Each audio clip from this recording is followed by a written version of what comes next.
Good evening, everybody, and welcome to day two of the Righteous Palestinian People's Intifada. You will see my lovely face and my shiny bald head in about 5 minutes.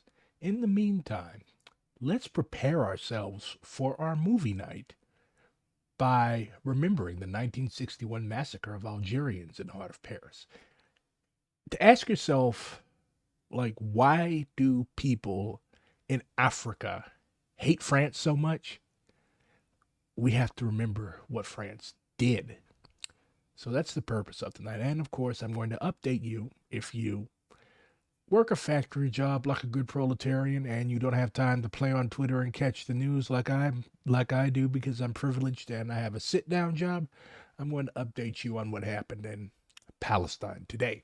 So, we're going to watch about 5 minutes of this, and I will see you shortly.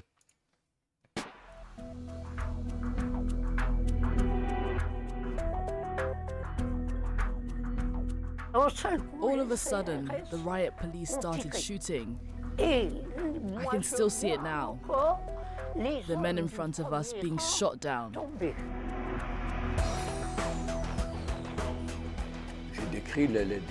I described the methods used to kill them, strangulation mainly. They were knocked unconscious and thrown into the river. Maurice Papon knew very well the mindset of the police on that day. For these crimes to be committed, the only thing he had to do was let it happen.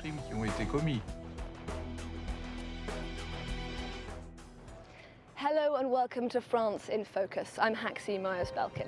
We're at Saint-Michel in central Paris, just a stone's throw from the Notre Dame Cathedral. It's an iconic spot, but it's also here that 6 decades ago, some 200 Algerians were murdered by French police. At the height of the Algerian War of Independence, thousands of people, many of them Algerians living on the outskirts of Paris, descended on the capital to demand an end to French colonial rule in Algeria. The state response was brutal, and for many years those responsible were protected by the French authorities. A closer look now at the terrible events of the 17th of October 1961.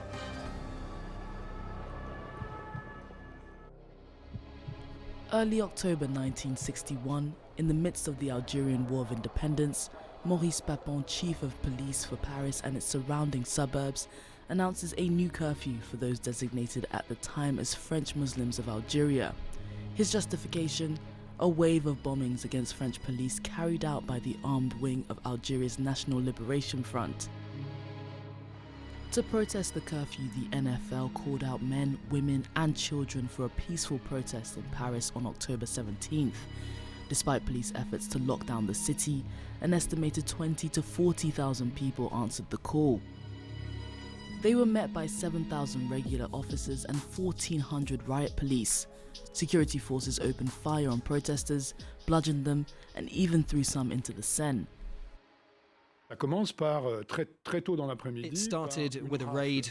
In just a few hours, the authorities claimed to have arrested 11,500 people who were parked at the Coubertin Stadium and at the sports centre at Porte de Versailles. À la porte de Versailles ou le stade de Coubertin. Se produisent dès ce moment-là des violences extrêmes. At this extrêmes. time, extreme violence occurred. In particular, it was a custom that some police officers who were in sort of a reception committee would beat up arrested Algerians. And then, in Paris, there were murders. Se produisent des meurtres. Some 12,000 people were arrested in total. 15,000 would be deported to Algeria the next day. For weeks, unidentified bodies were pulled from the Seine. The official death toll was initially listed at just 3. Historians believe the true count may be as high as 200.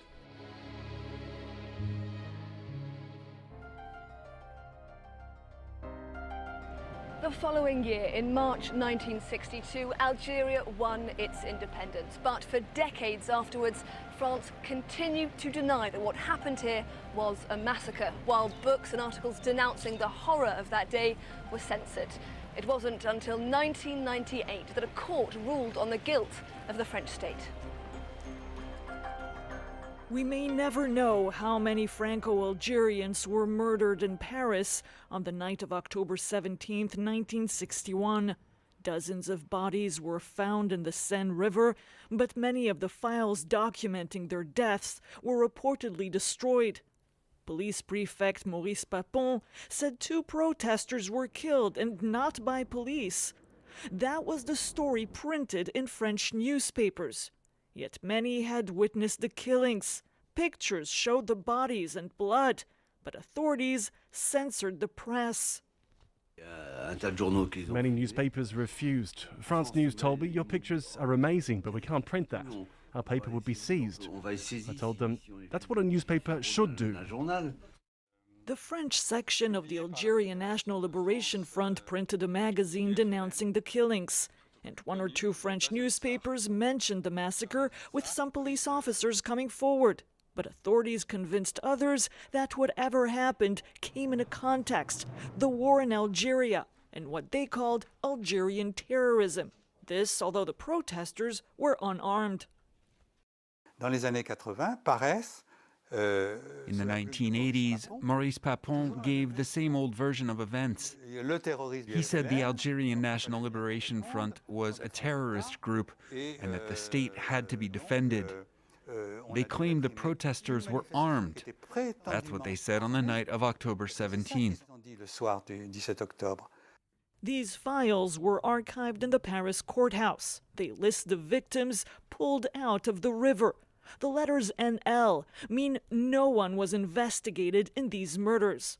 The only historians allowed to access the archives were the ones backing the official version. So in the late 1990s, historian Jean-Luc Enaudi accused Papon of ordering the massacre. Maurice Papon knew very well the mindset of the police on that day. He knew there was a desire for revenge, and he let it happen. For these crimes to be committed, the only thing he had to do was let it happen. When Papon sued him for libel, Jean-Luc Enaudi was able to prove in court the massacre was real. Since the historian had no access to the documents, he asked the archivists to testify for him. I described the methods used to kill them, strangulation mainly. They were knocked unconscious and thrown into the river. Some were thrown while conscious. Those who tried to swim away were shot at. Many horrible things. After the trial, the archivists were sanctioned for testifying, but the reality of the massacre was recognized at last.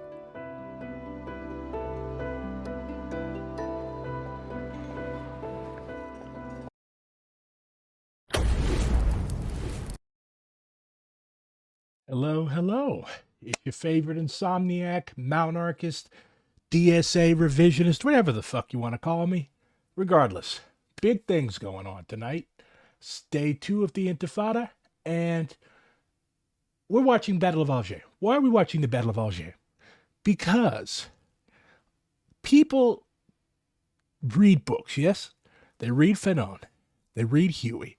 They read various sorts of things. Yet they do not seem to understand when the funk really hits the fan. Then we hear both sides are wrong. Oh, this and that. And like people are believing Israeli government propaganda. George Jackson. How could I forget? His ghost is going to come fuck with me tonight. Thank you for reminding me. He's actually buried like about an hour from my hometown, from St. Louis. Anyways, people don't seem to get it when the funk hits the fan. You hear a bunch of both sidesism. Hell, fucking Cornel West was both sidesing today. So, what the fuck am I talking about? Am I just talking out of my ass? No, I am not, because I never talk out of my ass. Also, this is a paid advertisement for Big Ass Burgers. The shittiest, most moist hamburger you could ever eat. It will give you severe indigestion, but this is the fuel of the American working class. Side with the working class. Eat a big ass. So, what the fuck am I talking about? My key point with this stream is this. Decolonization comes with horrific violence. If you don't like it, don't colonize. Am I an advocate? Oh, look, an asshole to block. Anyways, am I an advocate of extreme and brutal violence just for its own sake? Abso-fucking-lutely not. Abso-fucking-lutely not. You cannot manipulate and twist my words to say that I'm a horrible person that just wants to see people die. I hate seeing people die. I've seen dead bodies before. Not a funny sight, not a good smell. So, what people do not seem to understand is this. This is from a book called Black Jacobins. Do I have it behind me? Yes, I do.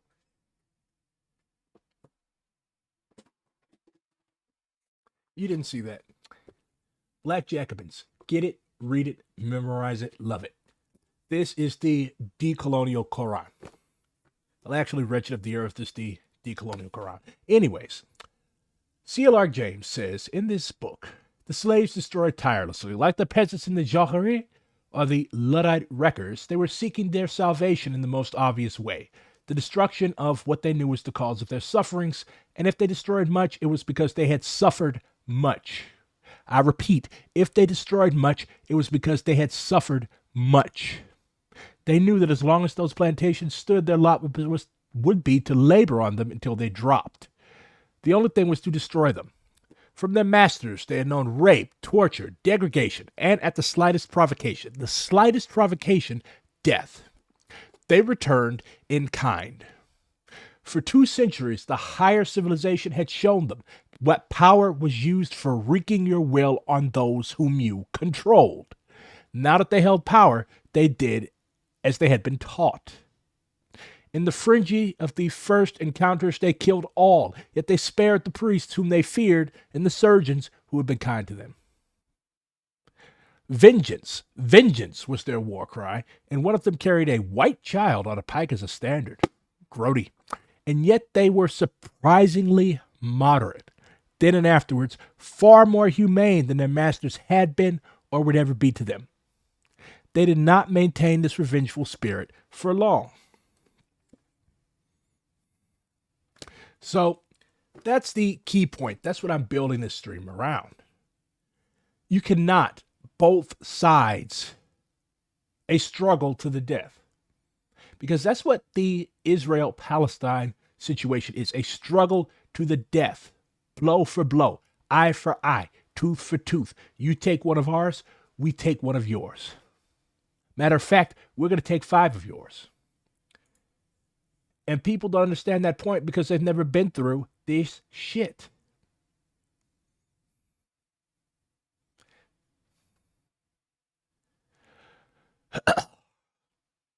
So, scroll down to find Uncle Cornell.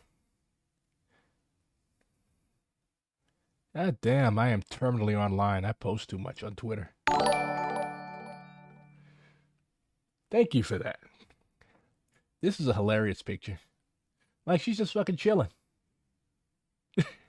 She's just fucking chilling.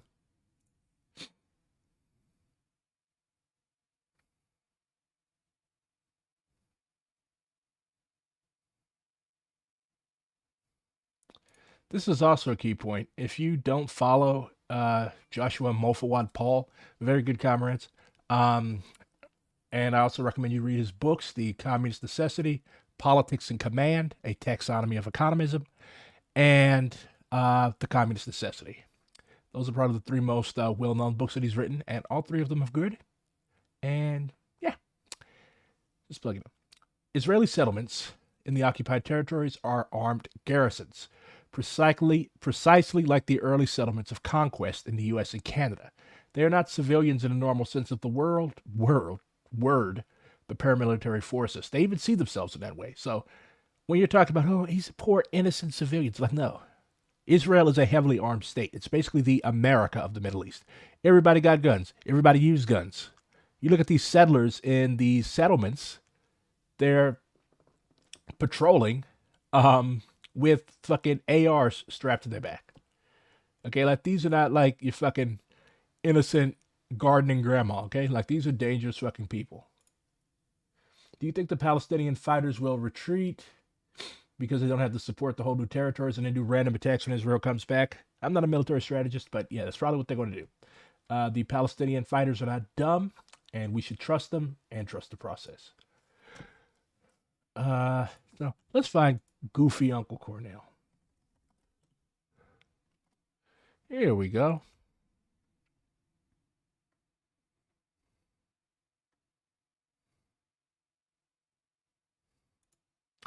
Dr. Cornel West calls for immediate cessation of violence in the Holy Land and for an end to the illegal occupation of Palestinians, urges Western colonial powers to be conscious of their rhetoric and to push for peace, not war. This is his campaign manager. Apparently he's a fuck. Independent presidential candidate Dr. Cornel West today urged for peace in the Holy Land upon learning about the situation in Palestine and Israel that has already left hundreds dead and many more people injured. For this to occur on the Jewish Sabbath, on the day when the festival of Sukkot reaches its conclusion and Jewish siblings around the globe celebrate Simchat Torah, the joy associated with their holy book, is heartbreaking and a call for global action. So this is what people have an issue with. Like, he's both siding them. How is this heartbreaking? What's heartbreaking is a 7-month-old baby breathing her last, buried in her family's apartment. That's what's horrible. That's what's horrible. The escalation of the barbaric violence in the Middle East must stop. The vicious Israeli occupation and the ugly Palestinian retaliation results in the killing of precious innocent people on both sides. We must have a lasting peace based on justice. So apparently he supports a two-state solution. That seems to be what he's pushing here. I mean, Cornel West is not a communist. He's not a revolutionary. He's vaguely left. He has all sorts of eclectic mishmash bouncing around in that big brain of his. But like, this is a stock liberal response.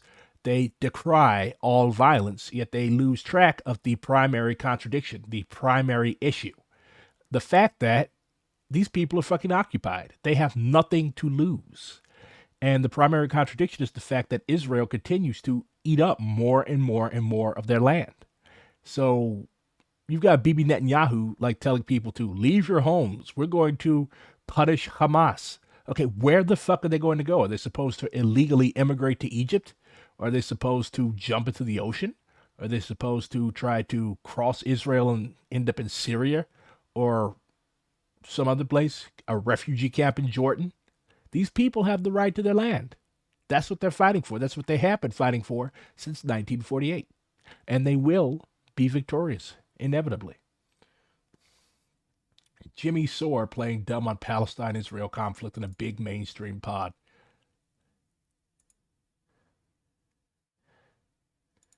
The new way to make money online. I don't give a shit about making, bruh. Load, please.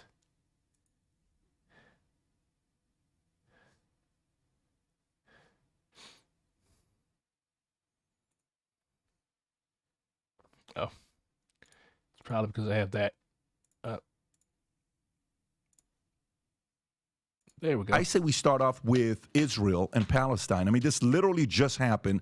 Also, I have never watched a single, like, this is my first Jimmy Dore discussion. Because like I said last night, I don't listen to these fucking people. Like, what the fuck do they have to teach me? What do they have to teach me? How much are you following the story with what happened? Not at all. Okay, are you, Jimmy, at all following it? No, I haven't. Okay, so this little... He looks like fucking... He looks like, who is that dude from The Sopranos? Jimmy Sack. Johnny Sack. He looks like Johnny Sack. We woke up to it, and this happened. So why don't we read, Rob, if you got one of the stories or video clips to show. Israel says it's at war after surprise attack from Gaza. Netanyahu even said we're at war.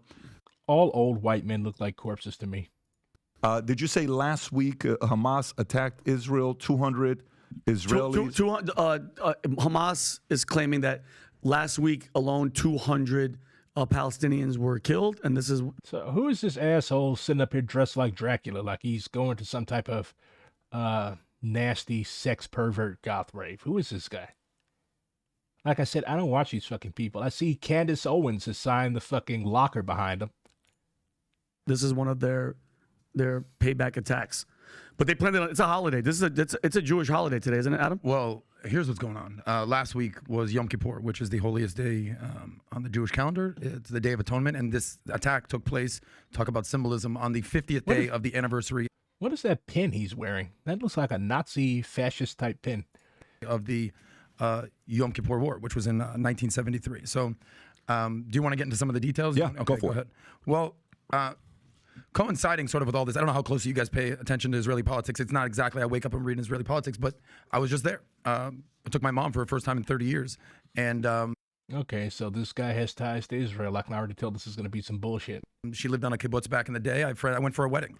And you saw the protests that were going on against Bibi Netanyahu, okay? Benjamin Netanyahu, who was the longest standing prime minister in Israeli history. I think this is his 16th year, his 5th term. An expert at what? Like talking really fast? Well, I did turn the video speed up to 1.25, so. It started in early 2000s, or late 90s, early 2000s. He's been around forever. But the whole premise with him right now is he's sort of he runs the Likud party, sort of the Trump of Israel, basically. He's sort of the right wing there. And he's all of Israel is fucking right wing. What are you talking about? Been accusations of fraud and embezzlement, what have you. Not accusations, truth. Israel is an extremely corrupt country. Like the country was founded with major support in major part with support from Meyer Lansky and other crooks like that. Like the country is basically funded by drug traffickers and gun smugglers. You had the fucking Stern gang running around shooting up everybody. Like the country was founded in organized crime.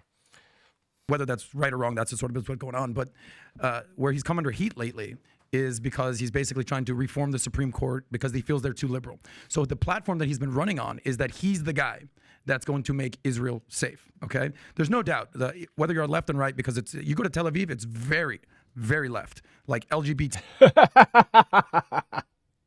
That's like saying you go to San Francisco and it's very left and they're spraying homeless people off the sidewalks with fire hoses. Pride, all that. You go to Jerusalem and it's, as conservative as it gets. Yeah. They literally only in openly state the reason that they tolerate some social liberties in Israel, such as LGBTQ rights, is because it's the perfect way to launder their image. Israel invented pinkwashing, basically covering for extreme human rights violations by saying that first of all, that the Palestinians are extremely conservative.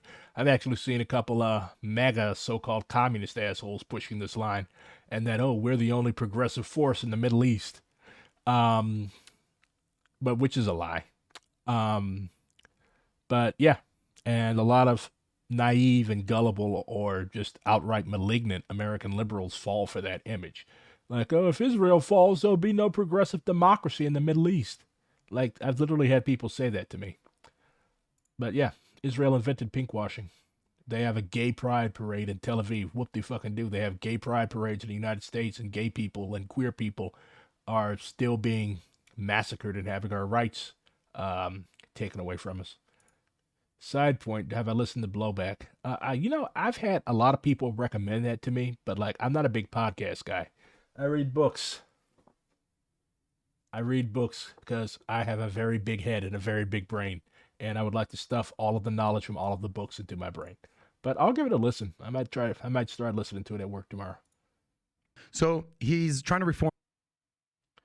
The U.S. tried to do this during the Cold War by fixing its issues with race and segregation, and took position to align themselves as superior to the USSR and non-aligned countries. Yeah, this is correct, Fauci. Except they didn't even fix the issues with race. Otherwise, we would not have to have a movement that's literally called Black Lives Matter. They swept them under the rug and they granted us some token rights, like rights that we should have had all of fucking long.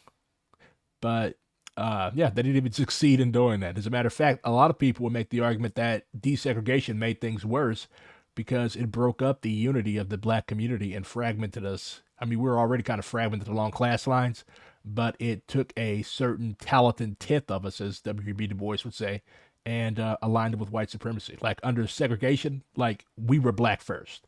So your lawyers, your doctors had to live next door to your factory workers and your barbers. But now the lawyers and doctors all live all the way out with the fucking white bourgeoisie in the exurbs and suburbs, and the lumpen proletariat and the proletariat, the working class and the underclass, still live in the ghettos. The Knesset, the Supreme Court and the Parliament over there, because he feels they've gone too liberal. But he's been running on the platform that he's the guy that's going to keep Israel safe. From what I'm hearing. Yeah, just like Trump. Because I text my buddy who I was at his wedding. And the funny thing is, like, he's the guy that's going to keep Israel safe. Yet this happened. Last count, over 300 Israelis have died. And, like, this is the first time that I've seen, like, the numbers equal. Usually what happens is, like, okay, 5 settlers got killed, so now we're going to bomb the fuck out of Gaza, and 350 Palestinians are going to get killed. But now it's blow for blow. Like, the Palestinians are giving as good as they're getting. He's like, yeah, this is, I thought this would basically make. It's a heavy season. I think the Korea and Cuban seasons were better overall, no matter what. You learn to hate the U.S., no matter what. Do you see my skin color, bro? I hate the U.S. I don't need a podcast to teach me how to hate the U.S. Citizens coalesce. Like, do you think Israel will bomb their own POWs? If they do that, that will be a public relations disaster, and there will probably be Israeli riots in every major city if they're stupid enough to do that.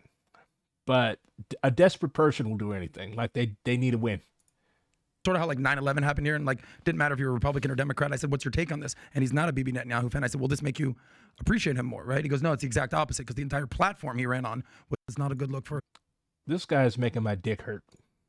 Is a militant terrorist organization that, and shut the fuck they up. came from the origin. Oh no, it's crazy. There's 5,000. I mean, it's imagine. bad. It's bad. So I text my buddy just to kind of put it into context. So is Jimmy Dore just going to sit there and not say anything? Text my buddy. I said, "How you doing over there?" He goes, "I woke up to the sounds of sirens, bombs, destruction." I go, "How you doing?" He goes, "You know what?" And this is sort of like Israeli satire. Yeah. He goes, "I had a taco party planned for today. They Hamas ruined my freaking taco party." Israeli tacos probably are like atrocious. A taco I mean, it's like, how are you going to ruin my party? But so funny. So they've got this old pedo-looking white man just sitting. This guy's supposed to be an anti-imperialist and a revolutionary. Well, not a revolutionary, but like a leftist, and he's just sitting there. Oh yes, you're right. Oh yeah. Mm-hmm. The bigger thing that I think that we should understand here, as far as Israel goes, been justified. I have no idea what Gazprom, gas monopolies, cutting off Russia from the Black Sea because we want to control the price of gas or something like this. Then you've got, as we're hyper focused in Eastern Europe. LMAO, the AOC abstained on Iron Dome guy, not challenging a room filled with Zionists. Yeah, that's pretty much the gist that I got from this. I'm not watching any more of this shit. I don't want to hear 4 or 5 fucking white dudes just sitting around the table giving each other Iron Dome. So, what happened? They killed a high-ranking IDF commander. This is the first surprise attack on Israel in 50 years. At least 300 people have died, and over 2,000 have been injured in Gaza and Israel. Okay, so are you not counting the Palestinians? 300 people died in Israel. When was this updated? Last updated October 8th, 2023. 11:06 a.m. my time. So you're not counting the Palestinians. 300 people have died in Israel, and over 2,000 have been injured in Gaza and Israel after rockets were fired from Gaza to Israel by Hamas militants, Israeli authorities said. The Palestinian Health Ministry said that 232 are dead and 1,790 others are injured in Gaza. According to the Israeli Health Ministry, over 100 people are dead and over 900 others are injured. Somebody's fucking lying.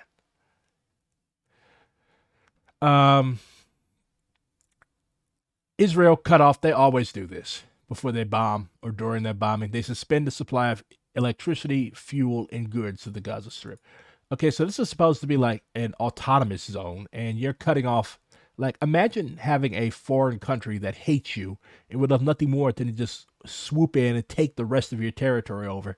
They can shut off your electricity, your fuel, and your food and everything. Like, all they got to do is close all the roads and border crossings. You can't get shit. Early Sunday morning, Israel police said in a statement, the first phase ends in these hours by the destruction of the majority of the enemy forces that penetrated our territory. At the same time, we started the offensive formation and will continue without reservation, without respite, until the objectives are achieved. Israeli police announced the cabinet decided the supply of electricity, fuel, and goods to the Gaza Strip will be suspended. This is why they attacked Israel.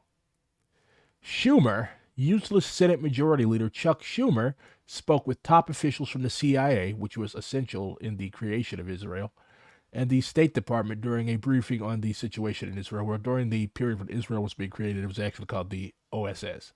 But regardless, they were responsible in major part for the creation of that country, running guns to them and whatnot.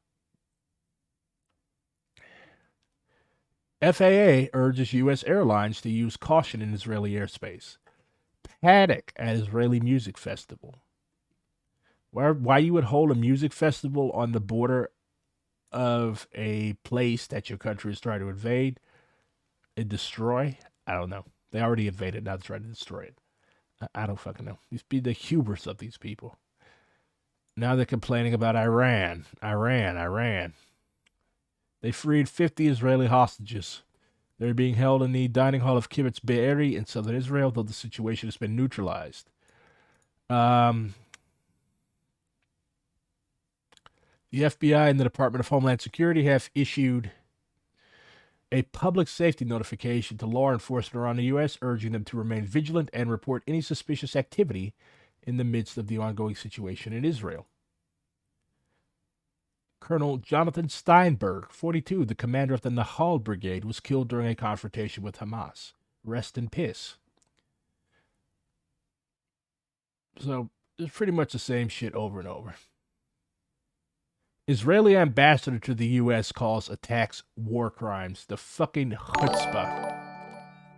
The fucking chutzpah. You're calling this righteous, punitive action on the part of the Palestinian people led by Hamas, you're calling it war crimes. Well, I guess it takes a war criminal to know a war criminal. Oh, news from our organization. DSA is steadfast in expressing our solidarity with Palestine. Today's events are a direct result of Israel's apartheid regime, a regime that receives billions in funding from the United States. We unequivocally condemn the killing of all civilians. It is imperative for international human rights law to be respected.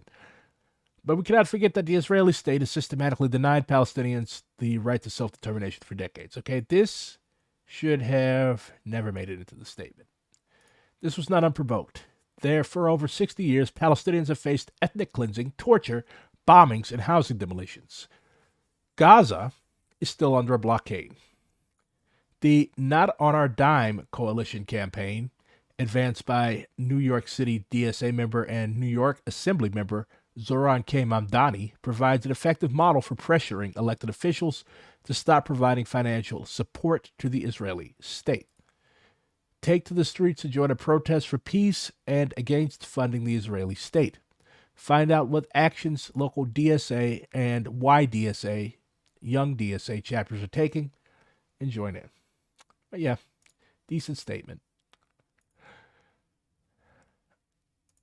The Comrade Renier, good friend of mine, said that we must unlearn the urge to thread the needle in moments of rupture, afraid to ruffle feathers. What we should unequivocally renounce are imperialist and apartheid apologetics of DSA electeds in office and declare unwavering support for revolutionaries taking the boot off their neck. Revolutionary struggle against settler colonialism is the only thing that will end settler colonialism. It is a necessarily violent process.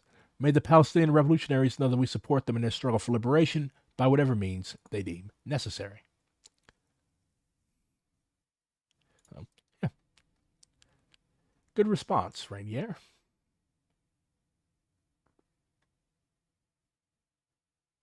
Also, we have to keep this in mind that America has several dozen Gazas. What is a reservation? What is a barrio? Yes, I'm reading my own words. What's the hood? Cops rolling around murdering people at will, and if you act up enough, they'll have soldiers come. Extreme poverty, like Pine Ridge, is third world level. Lakota people are living without electricity. Kids are growing up hard and mean, working until their bodies give out if they can find a job, and dropping dead at 43 years old from a diet of sugar, grease, and bad alcohol. Gaza-like conditions are right here, if you know where to look. And if you don't, cover your eyes. I got bored, so I made a couple TikToks.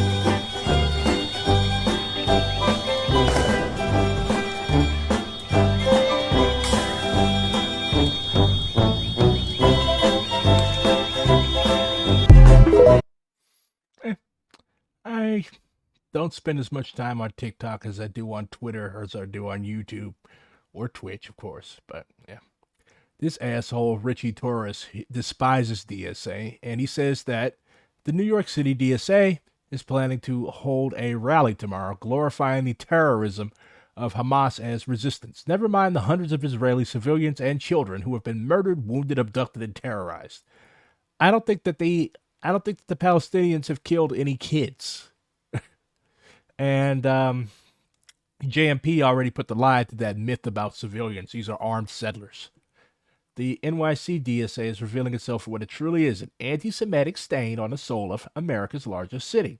There is a special place in hell for those who glorify the cold-blooded murder of civilians and children. And he's being roasted. To be attacked by the enemy is not a bad thing, but a good thing.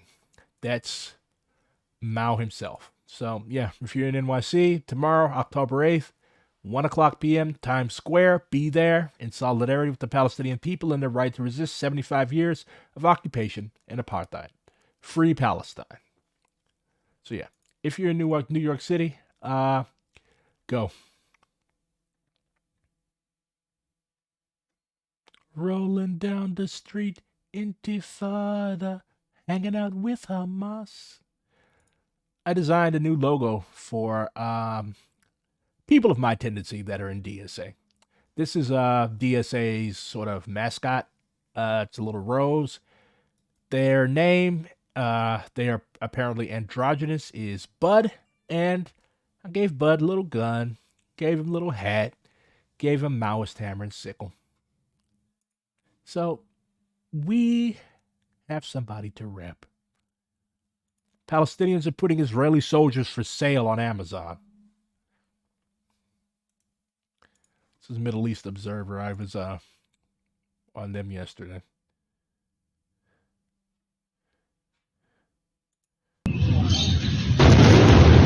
Damn.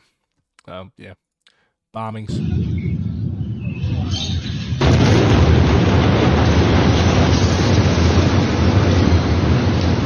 I don't know. I've never tried to buy an IDF soldier before. I don't fancy getting cursed out in Hebrew and other horrible things of that nature. And I don't... Yeah, return shipping is probably pretty expensive.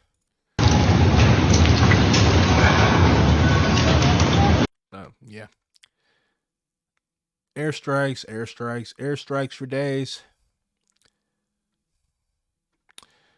I mean, we all expected it.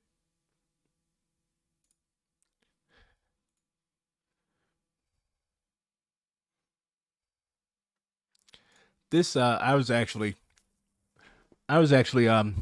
saying this last night, saying that there's going to be pushback from Israel, but like, Comrade Josh correctly said, like, Do you guys just not think that colonized people consider the inevitability of retaliatory violence? Do you not think that they strategically weigh their options and understand deeply that captivity and death are already quotidian, so the risk of pushing toward freedom is worth it? This condensation and skepticism is absurd and offensive, as if Palestinians or any colonized people for that matter. People were saying the exact same thing in response to the struggles against French neocolonialism across the Sahel. Didn't understand the stakes. Fuck off. And yeah, they're correct. It was a part of the calculation from the second they began formulating the attack. Yeah, that's why before we just start like randomly commenting and posting about things that we are not taking part of, we are not taking part in, like we should actually read and study and pay attention and actually like act like people who know what we're talking about or would like to learn what the fuck we're talking about. This is a member of Bibi Netanyahu's party calling for a new Nakba. Not a very nice dude. But again, typical. This is socialism done left, who I despise. Both sides again. Hamas are terrorist morons. Don't cheer for them. Blah, blah, blah, blah, blah. And Tony of One Dime says that, yeah, Hamas are Islamic fanatics. I really hate that term, fanatics. But it's a word.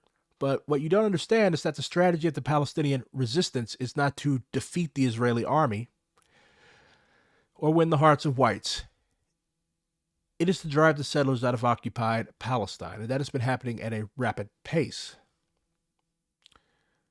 Where do I start reading Mao? I don't think Maoists like what I say much. I would start with an investigation on the Paget situation in Hunan, I think the title is. Red Star over China. It's not by Mao, but it's about Mao. Like, that's how the English-speaking world found out that there were communists in China making revolution, through that book. Edgar Snow was an excellent revolutionary journalist. Anything by William Hinton, anything by Han Suyin, and of course the Little Red Book, quotations from Chairman Mao.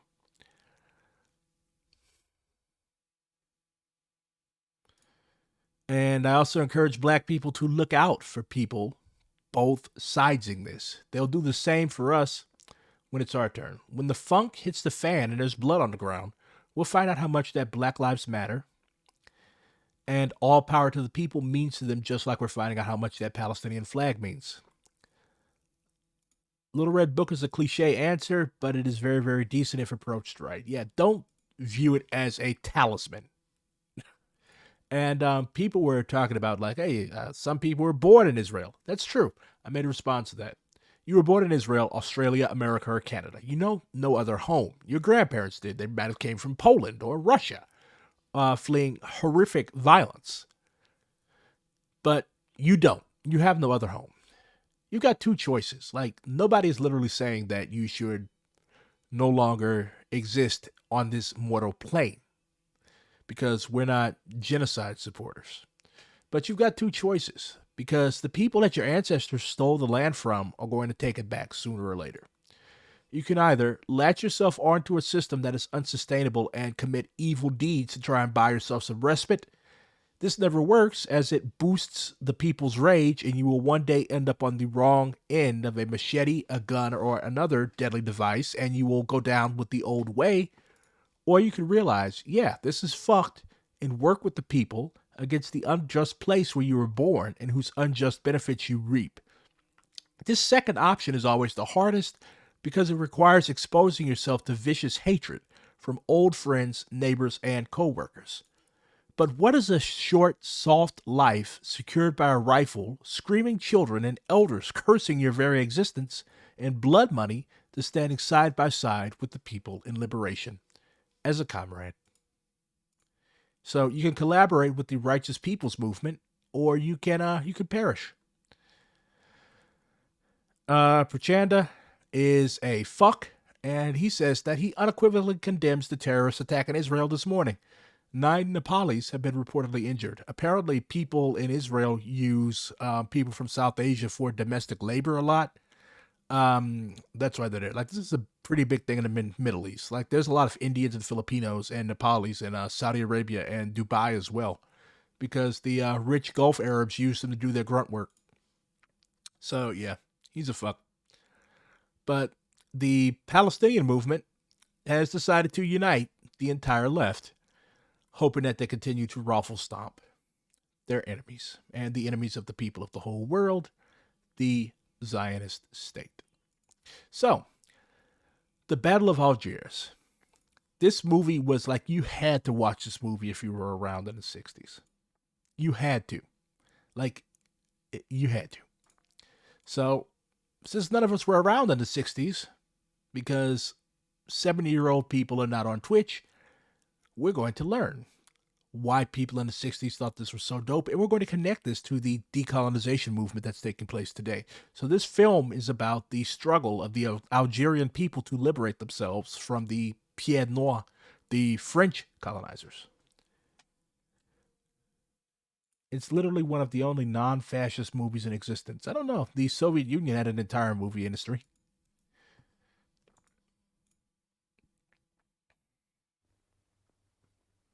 And I'm going to move my big head up here so you all can see the subtitles.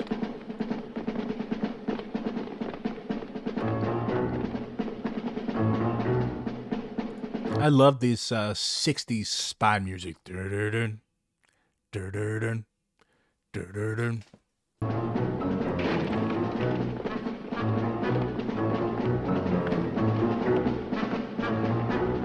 Reds, is that what you're talking about?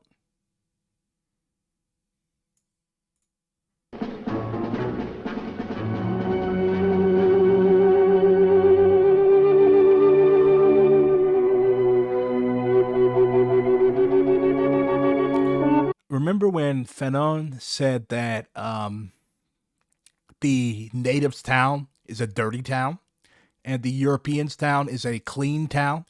He has shoes. He has nice paved streets to walk on. Like, look at this. Gorgeous.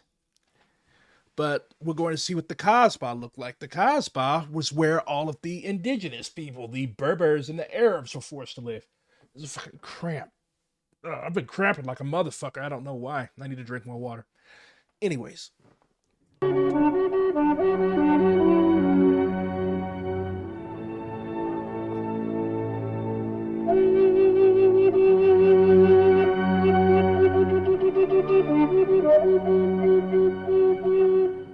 Front de Libération. I'm not even 30 yet. I should not be cramping like this. It's probably this fucking chair. National. Communiqué numéro 1. Peuple algérien. Notre action. The FLN was the Front Libération Nationale. And that was the vanguard of the People's Liberation from French imperialism. Est dirigée contre le colonialisme. Le but est l'indépendance nationale avec la restauration de l'État algérien, dans le cadre des principes islamiques. What the fuck are brain pills? I don't do drugs. Et le respect de toutes les libertés fondamentales, sans distinction de race ni de religion. Aux autorités françaises, pour limiter les pertes en vies humaines, nous proposons une honorable plateforme de discussion pour le droit à notre peuple de disposer de lui-même. So see, they're calling for negotiations. They're not just going out and they're not being like, hey, we're just going to slaughter every single settler. Like, nobody starts out like that. People are pushed to that point. Rien. Ton devoir est de sauver ton pays et de lui rendre la liberté. Sa victoire sera la tienne. En avant, frères, unissez-vous. Le Front de Libération Nationale vous appelle à la lutte. Approchez, monsieur, dame, à vous jouer. Aïe, monsieur, dame, اتقدموا. هذه ما تربحش وهذه ما تربحش. هذه ما تربحش. هذه تربح. هذه تربح. لاز. هذه ما تربحش وهذه ما تربحش. دايم على اللاز. Allez, monsieur, dame, approchez, à vous. دايم على اللاز. هذه ما تربحش وهذه ما تربحش. Il est toujours là. Il est bien pressé, celui-là. Vas-y, arrête-le. So see, this is how it is in in colonial countries. Like, any settler can be deputized as a cop to fuck you up. So this is the main character of the movie, Ali Lapointe. And yeah, he's lumping. He's back there running a fucking con game. As a matter of fact, Atiba Shana, also known as James Jacques Sales, in Meditations on Frantz Fanon's Wretched of the Earth, actually does a very, very good good review of this movie. I highly recommend you pick up his book, and may he rest in power.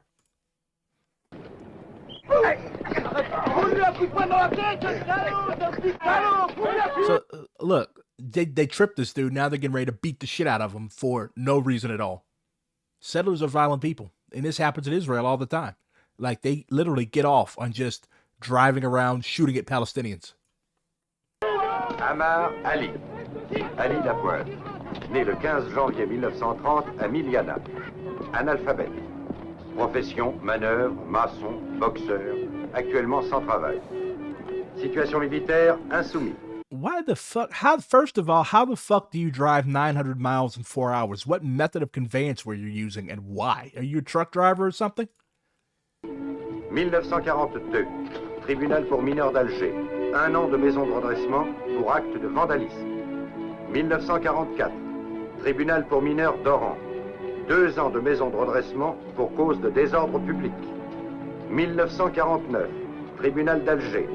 Condamnation à 8 mois de prison. Yeah, they're called racial slurs. They're actually termed fallacious, which is a racial slur, or kushim, which is another racial slur. But ironically, like, these people were rescued from atrocious violence in Ethiopia, like in the 60s and 70s, if I recall correctly, and they were actually airlifted to Israel. First, there was an argument over whether or not they were even Jewish, and some type of rabbinical court ruled that the Ethiopian Jews are in fact Jews, and they were brought to Israel. And like, Israel needs new people because, like, it's a small country, relatively low birth rate, if I recall correctly. I think the Palestinians have a higher birth rate than the Israelis do. So they're constantly like, come here, because they need new settlers. Like, you cannot settle a land if you don't have people. So, yeah, all of these newer groups, like after the Soviet Union fell, there was an exodus of people from the former constituent republics of the USSR. So there's a lot of Russians and Ukrainians and Belarusians and people from the Eastern Bloc who ended up, they call it making Aliyah, who ended up migrating to Israel, and they're treated like second-class citizens as well. So yeah, Israel has a racial and a class-tiered hierarchy, like most settled colonial countries do. Pour outrage à agent dans l'exercice de ses fonctions.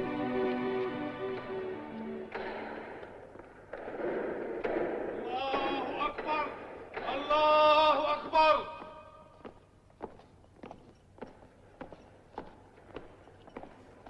تحيا الجزائر. تحيا الجزائر. تحيا الجزائر. تحيا الجزائر. تحيا الجزائر. تحيا الجزائر. تحيا الجزائر. تحيا الجزائر. تحيا الجزائر. تحيا الجزائر. تحيا الجزائر. تحيا الجزائر. اسكتوا هم لحقوه. اسكتوا الخوارج والديكم.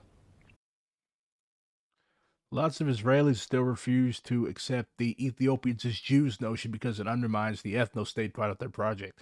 Yeah, it undermines the white supremacist part because Judaism isn't a race; it's an ethnicity. I mean, it's a religion. Like, anybody can convert to Judaism. So yeah, it's a contradiction.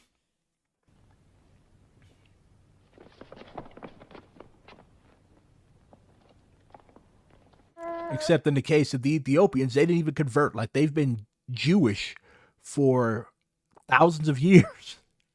So, yeah, it's not an ethno-state. It's like a white supremacist state.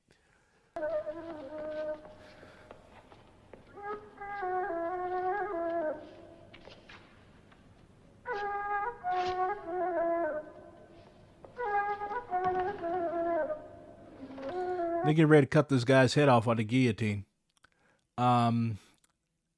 You know, it's funny. Like, in the left, in the United States and Britain and other parts of the West, like, we see the guillotine as an anti-monarchical tool, as a revolutionary tool even. But like in the colonies, Algeria and Vietnam and the Caribbean colonies, like, the guillotine was actually an instrument of oppression. It was used to cut off the heads of revolutionaries. So you got a revolutionary instrument because the guillotine did have its origins. Well, if I recall correctly, it was actually developed in Germany or some part of Scandinavia because they're very good at developing ways to make you die. But its association is with the French Revolution. But in the colonies, it ended up becoming an instrument of oppression. So you've got a revolutionary tool that ended up becoming a counter-revolutionary tool. Like in many of these places, when they liberated the jail, the first thing they did was smash the fucking guillotine.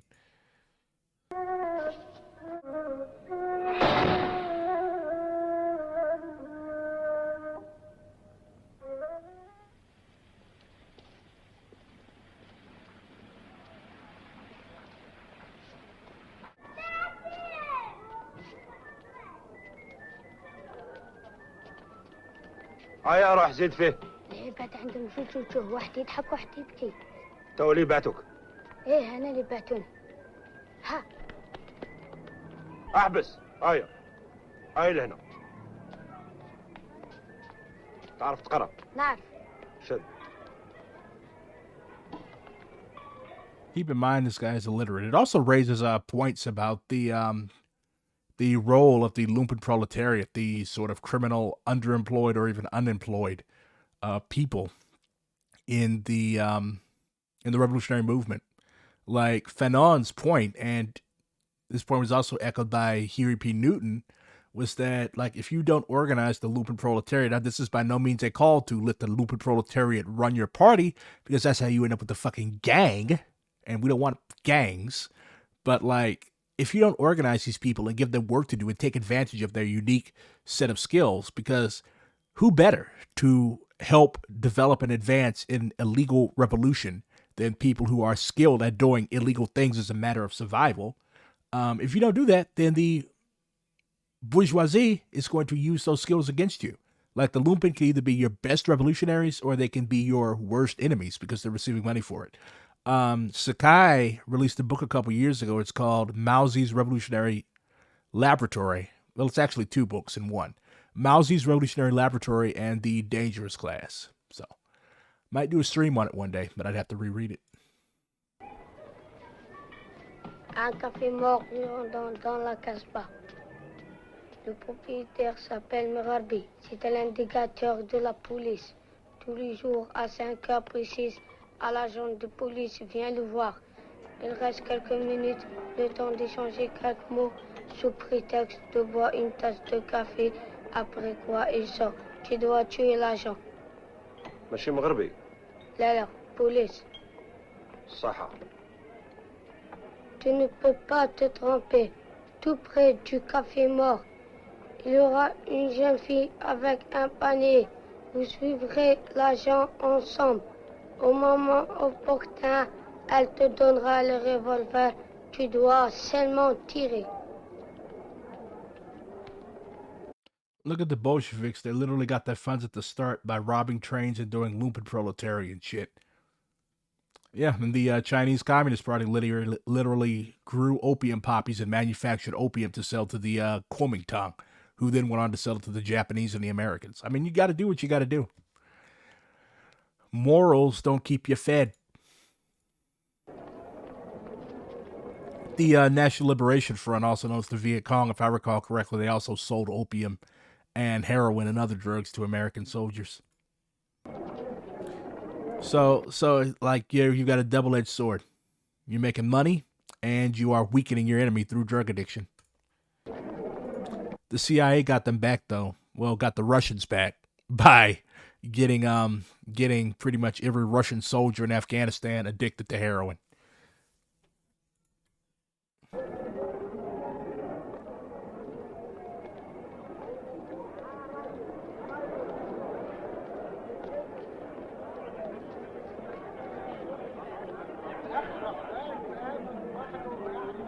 القيني شوفوا الخوة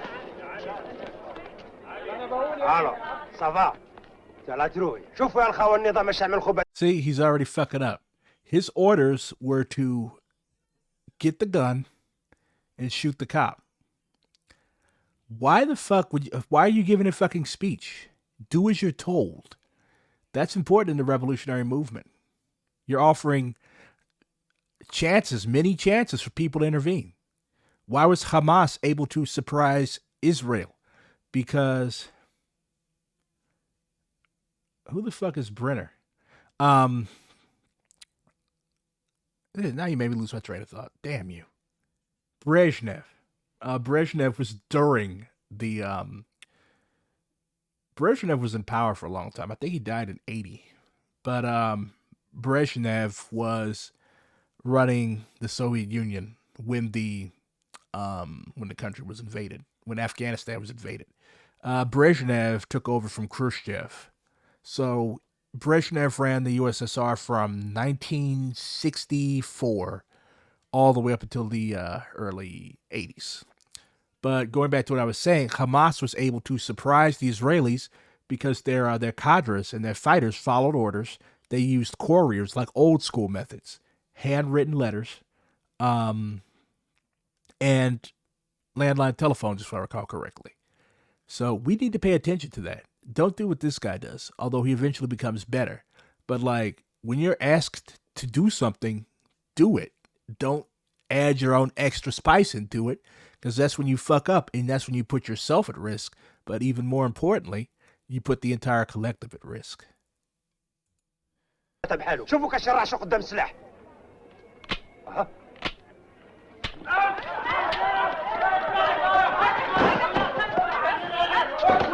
Let's see. Now he's got to use fucking jujitsu moves.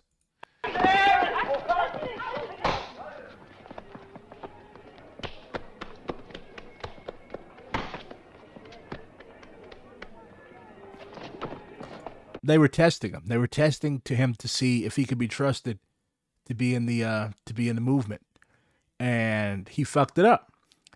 That's why they gave him an empty gun. He was supposed to approach from the back and fire. That's a test, and he flunked. He hopped in front of the dude so the dude could see him.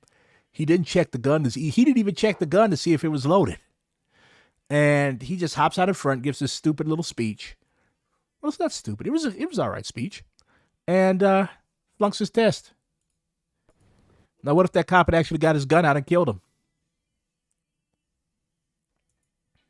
واش ظهر لك وكنت بيا لازم معنا جربناك وانت اش تكون اسمني جعفر الهادي جعفر باش ندخلوا انسان في النظام يلزم له يقوم بعمليه لو كان امرتك باش تقتل القهوجي اللي هو جزائري الاستعمار كان يخليك تقتله حتى ولو حقيقة كان خبيث فهمتني علي هذا يبين لك باللي هذه ماشي حجة لنا ودير في بالك لو كان امرتك باش تقتل البوليس الاستعمار كان ما يخليكش تقتله ابدا باش نقصروا لو كان كنت حقيقة نبيع كنت ما تقومش بهذه العملية. Front de libération nationale, communiqué numéro 24. Peuple algérien, l'administration coloniale n'est pas seulement responsable de la misère de notre peuple et de son esclavage, mais aussi de l'abrutissement, de la corruption et des vices dégradants de beaucoup de nos frères et sœurs qui ont oublié leur propre dignité. I'll be back. I'm going to smoke and get my dinner. Continue watching. Don't drift off because you're no longer hypnotized by my shiny head. Le Front de libération nationale engage une action pour extirper tous ces fléaux et appelle toute la population à l'aider par son concours, car c'est une condition première pour obtenir l'indépendance. À partir de ce jour, les autorités clandestines du FLN assument la responsabilité de la santé physique et morale du peuple algérien et décident en conséquence. Sont interdits la consommation et la vente de tout type de drogue et de boissons alcoolisées. Sont interdits la prostitution et le proxénétisme. Les contrevenants seront punis. Les récidivistes seront punis de la peine de mort.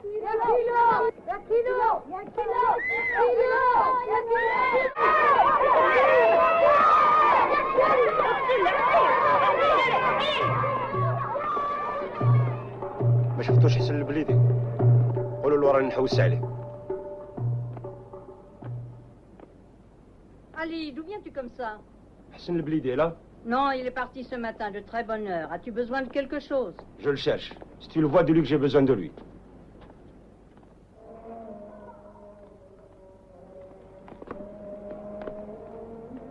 علي صحة احبس وما تزغدوش. واش كاين خويا علي؟ ياك غير الخير. قلت لك ما تزغدش. يقول لي اش كاين؟ الجباه حكمت عليك بالموت. كيفاش؟ ما فهمتش واش حبيت تقول بهذا الكلام. يلزمك تخدم مع الجبهه. هيا غبر دروك طير. حبسوا شوفوا فيه مليح من الفوق كل شيء يتبدل في القصبه. شوفوا فيه مليح نقيوا البلاد من هذا الخماج. هيا طيروا زيدوا فيه وردوا بالكم من الفوق.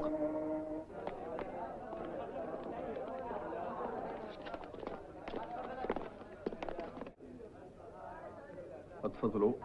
يا رب انصر المجاهدين، يا رب نجعل لنا النصر عن قريب.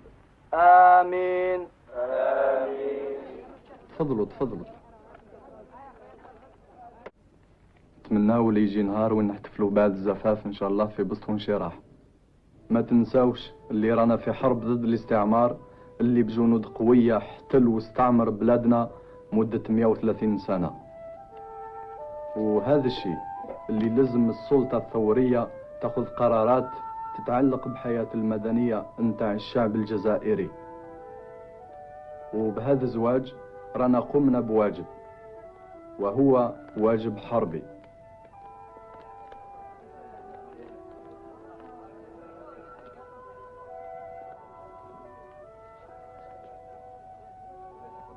امضي من فضلك.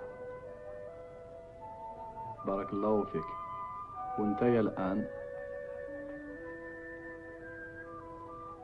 غاية باسم الجبهة وجيش التحرير نقدم لكم تهانينا الحارة. تفضلوا تفضلوا.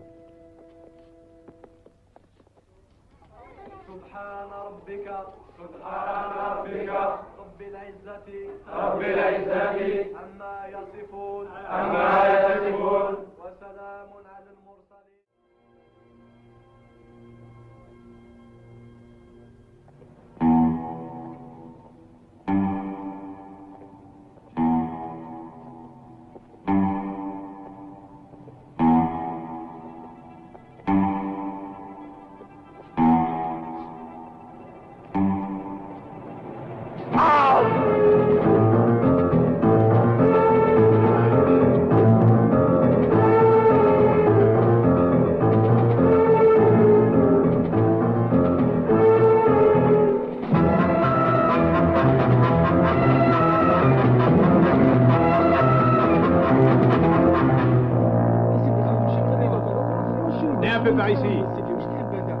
Monsieur l'agent, qu'est-ce qui se passe? Alors du calme. J'étais en train de discuter. Venez par ici. Dis donc, Antoine. Chef. Emmène ces gens-là chez le commissaire. Venez.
Mais je n'ai pas assez d'hommes. Je comprends.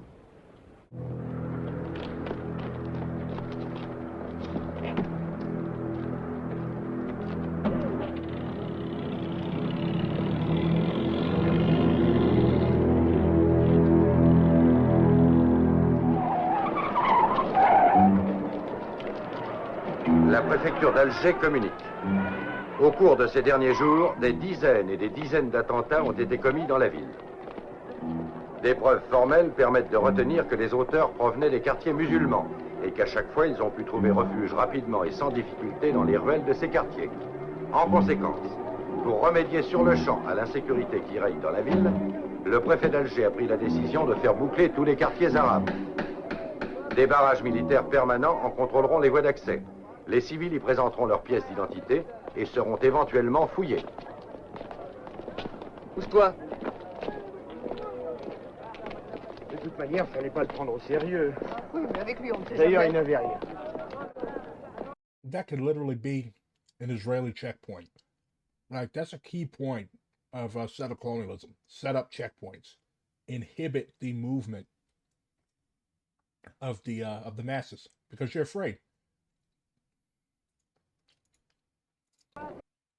Also, these tacos slap.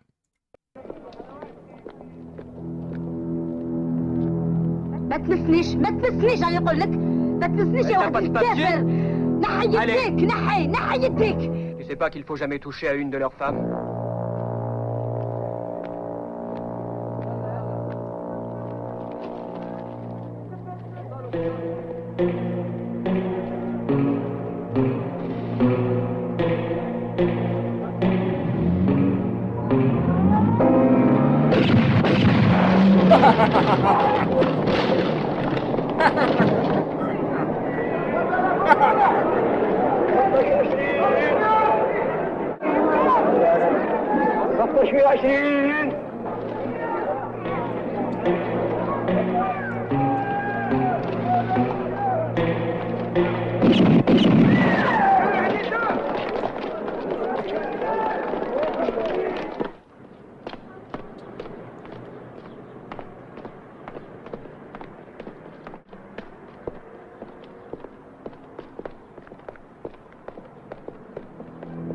With the fucking revolver at that. Yeah, it's so good to be le settler. Nobody will ever fuck with me.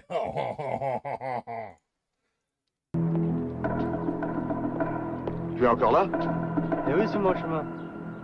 Approche ici. I don't like you. You look like you have the gun.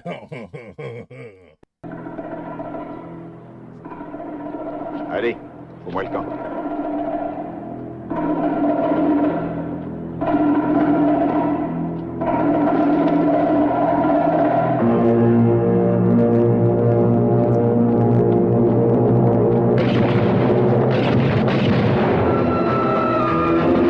Sacre bleu, he shoots me. Oh no. I have been tricked by the filthy Arab.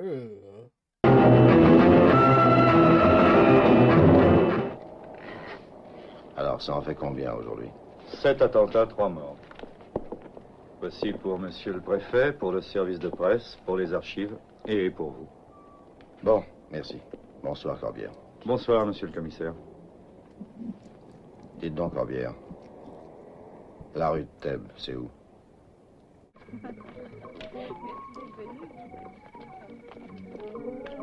Toi, monte derrière.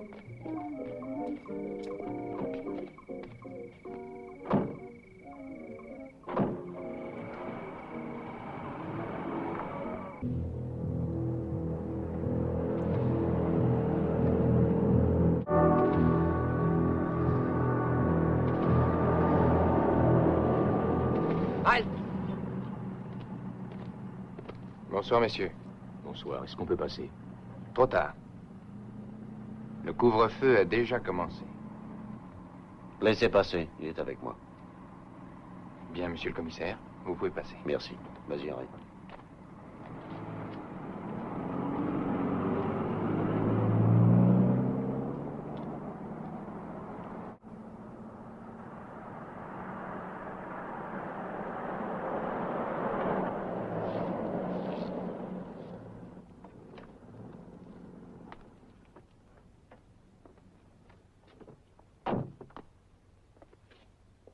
C'est bien au vite. Oui, surtout fais vite.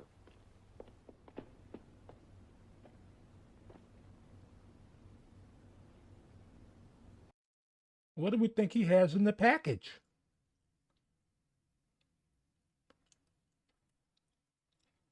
I think it's covered in War of the Flea by Tibor. What do we think he has in the box, guys? A bomb? French wine?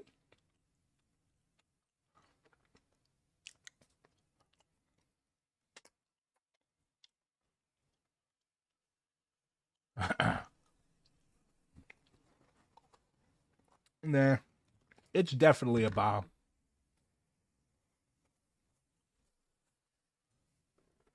That's kind of a contradiction. Which revolutionary leader had the most reactionary tendencies?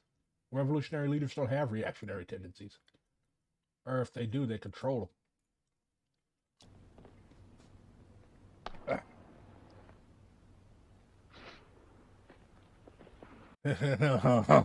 Surprise, a bomb.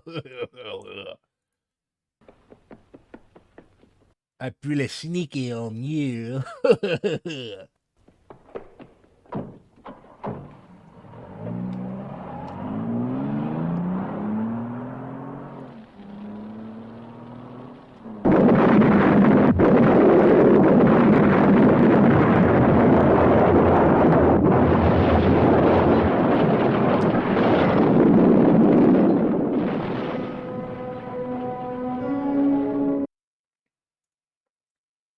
Checkerboard Chescu, you mean Ceausescu?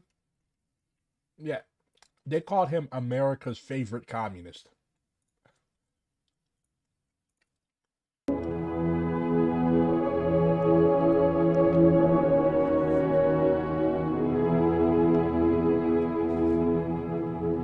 No, the FLN attacked who? The French attacked who? The FLN attacked cops, right? Cops and soldiers. The French, in reprisal, they sneak around in the middle of the night and they leave a bomb at the Casbah that kills little kids.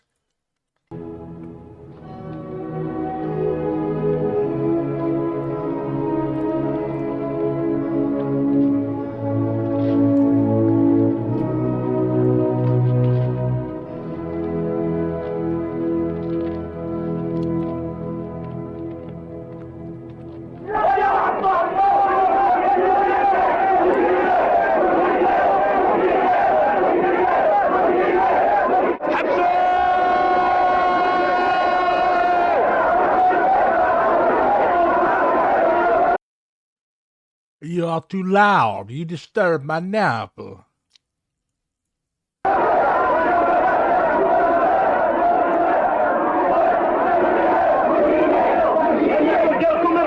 الهدوء جبهة التحرير هي راح تدخل في الطار. الهدوء جبهة التحرير هي تدخل في الطار.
Jonathan, you're Ethiopian.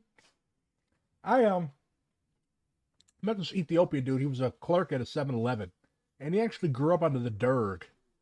Fascinating conversation.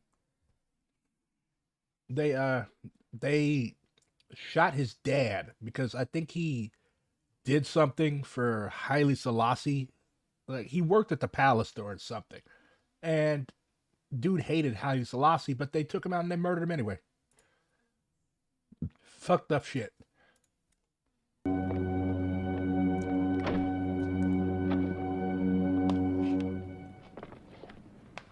عليكم. انت اطلع لفوق السطح وانت ريح هنا قدامي.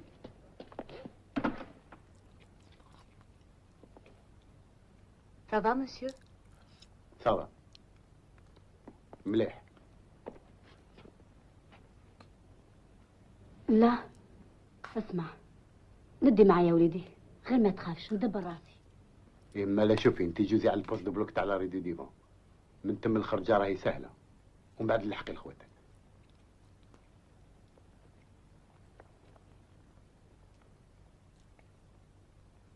اير فرنسا في موريتانيا. كافيتيريا فريميشلي. Yeah. There's actually a book. It's called Like Ho Chi Minh, Like Che Guevara. I haven't gotten around to reading it yet, but it was actually written by a guy I know, Ian Horst, revolutionary communist, scholar of Ethiopia. So I highly recommend that. But yeah, the Derg were fucking pricks.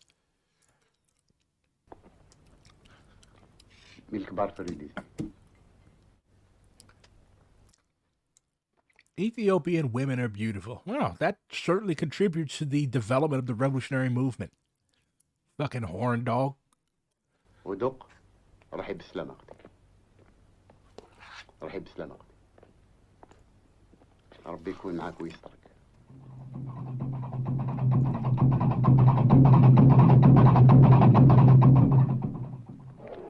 I was being sarcastic, Nate. Don't get your feelings hurt.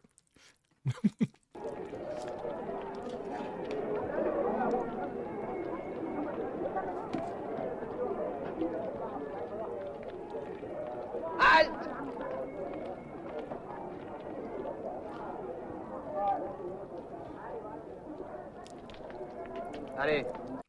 There's nothing wrong with being horny as long as you remember consent and engage in a principled fashion. Bonjour. Excusez-moi.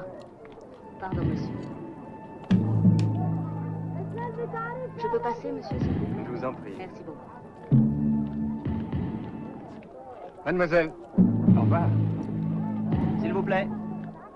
Ah bon, passez.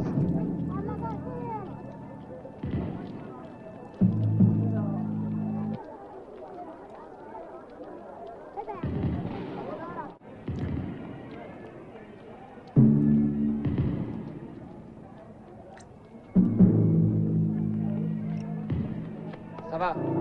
Passez, madame. Toi, avance.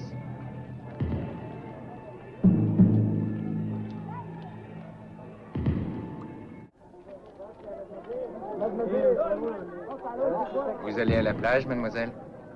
Oui, comment le savez-vous? Oh, moi, je devine tout. Je vous accompagne? Non, pas aujourd'hui. J'ai des amis qui m'attendent. Ah, c'est dommage. On serait bien allé faire un tour avec vous. J'espère qu'on se reverra. Qui sait?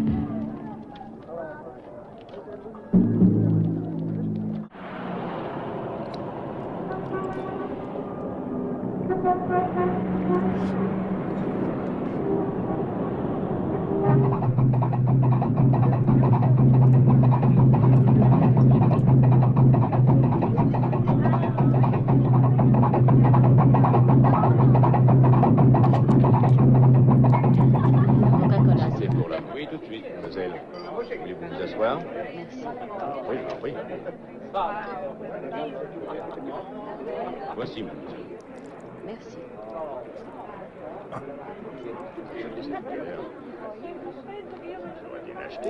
Also, Comrade Nate, I would just like to say I greatly appreciate your people's contribution to our cuisine. Thank you for making it possible for us to enjoy delicious tacos.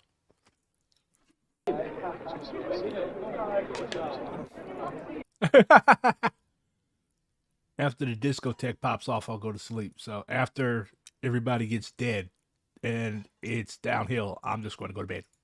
Well, uphill, depending on what your perspective is. $100 francs.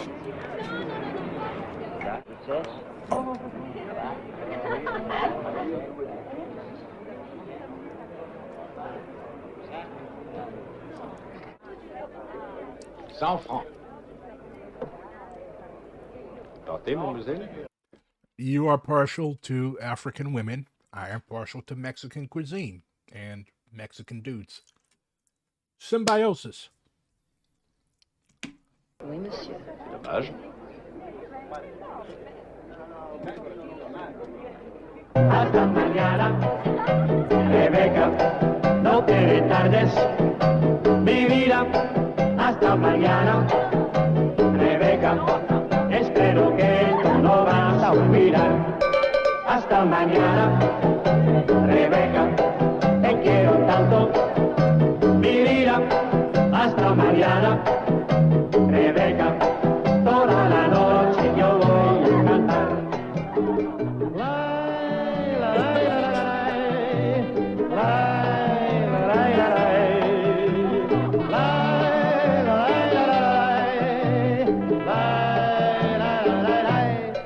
Hasta mañana, Rebeca, no te retardes, mi vida. Hasta mañana, Rebeca, espero que tú no vas a olvidar.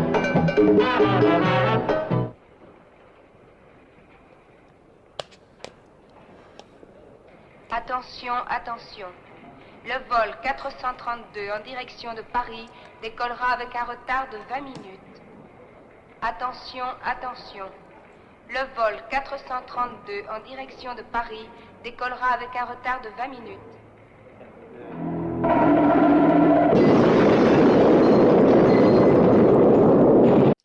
You farted.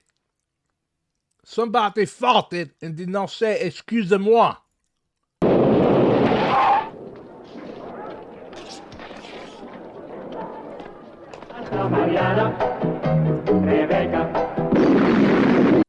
Now you faulted again and you did not say excusez-moi. That is very rude. Every time you fault, especially you fault like that, you say excusez-moi. Who cut the trees?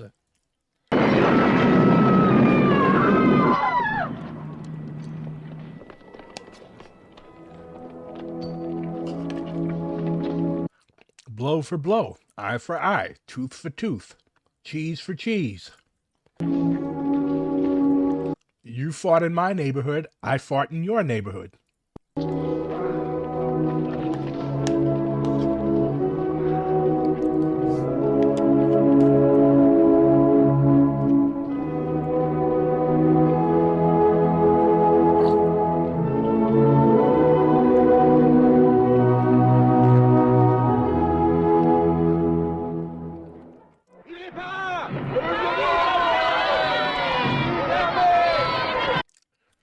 We send these soldiers to teach people to say excusez-moi when they fall or when they cut the cheese.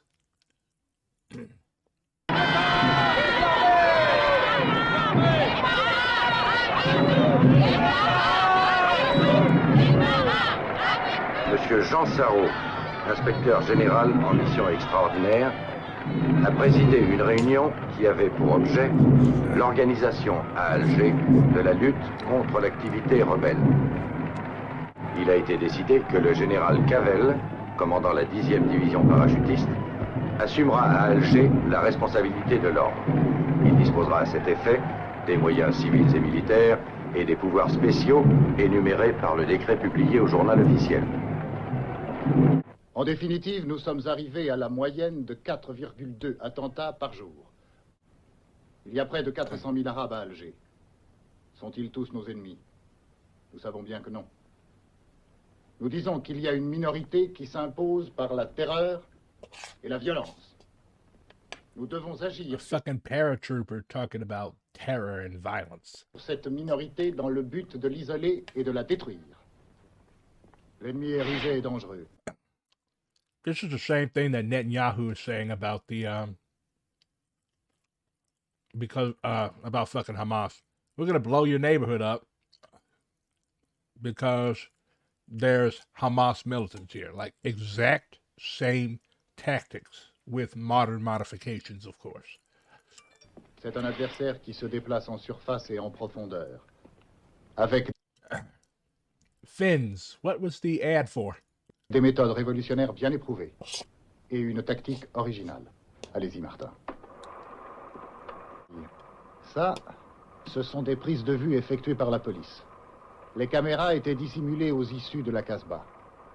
La police a pensé que ces films pouvaient être utiles. Et en effet, ils sont utiles, pour démontrer l'inutilité de certaines méthodes, ou du moins leur désavantage. J'ai choisi expressément les films qui ont été tournés dans les heures qui ont immédiatement précédé certains attentats terroristes récents. Et alors, parmi tous ces hommes, toutes ces femmes arabes, se trouvent les responsables. Mais quels sont-ils? Comment les reconnaître? Le contrôle des papiers dans ce cas est ridicule. S'il y en a un qui les a en règle, c'est précisément le terroriste. It would have been funny as fuck if we got an ad for the Navy, since I'm gay and there's probably more than a few other queers here as well. Notez bien l'intuition de l'opérateur. Il a deviné que dans cette caisse, il y avait quelque chose d'important. Et You know what the perfect place to recruit for the gayest branch in the American service is? BRG stream. Let's get a bunch of gay commies. Would I ever bring Hakeem on the stream? I mean, yeah, if he wants to come on.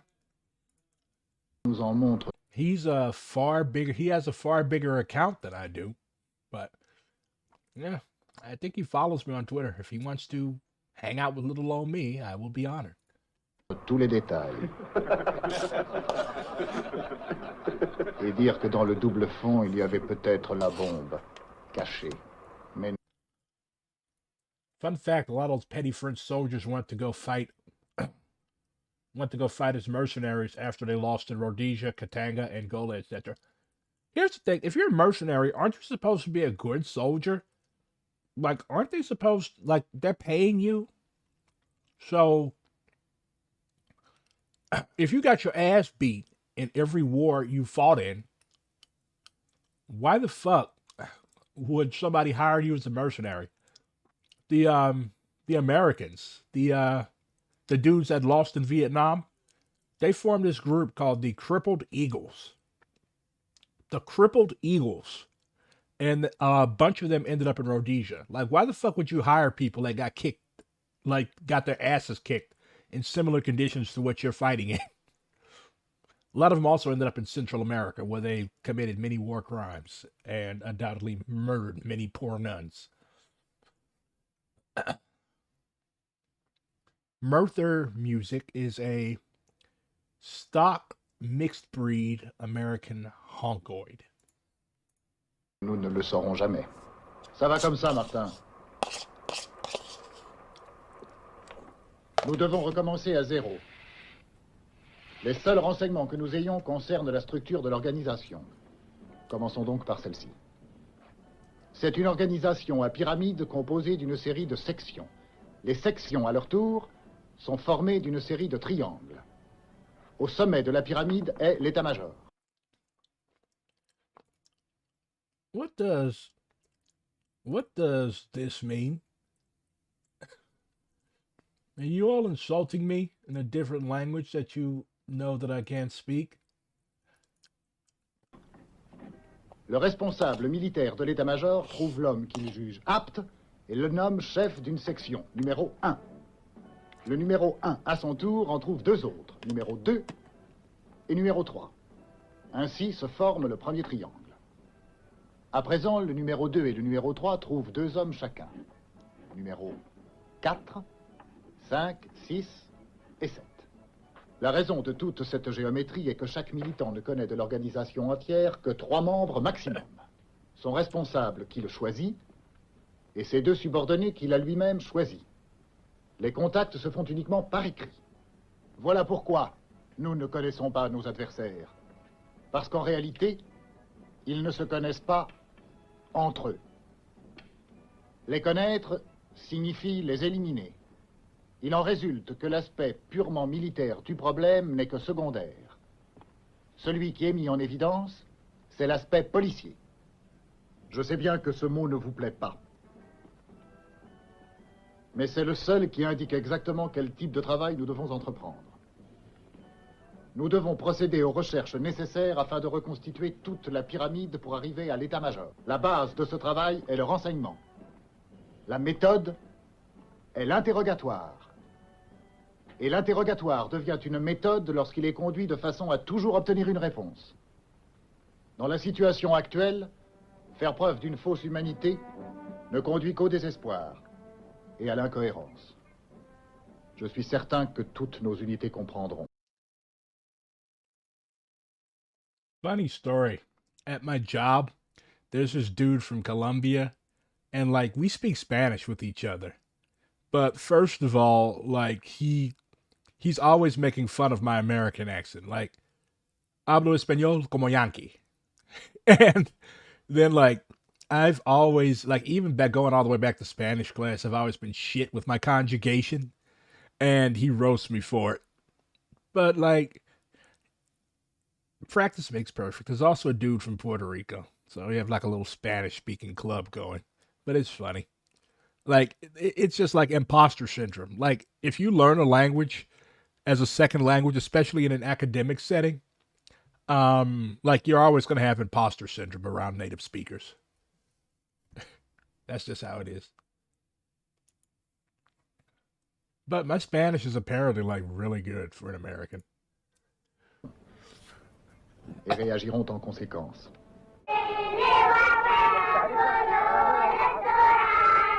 Militants de la cause nationale, à l'issue de 2 années de lutte implacable dans les villes et sur les montagnes, le peuple algérien a obtenu une grande victoire. Lundi 28 janvier, l'Assemblée générale des Nations unies engage le débat sur la question algérienne. Toute l'organisation sera mobilisée pour expliquer à la population l'importance de cet événement. À partir de lundi, et pour une durée de 8 jours, le FLN proclame la grève générale. Pendant cette période, toute forme d'action armée ou d'attentat est suspendue.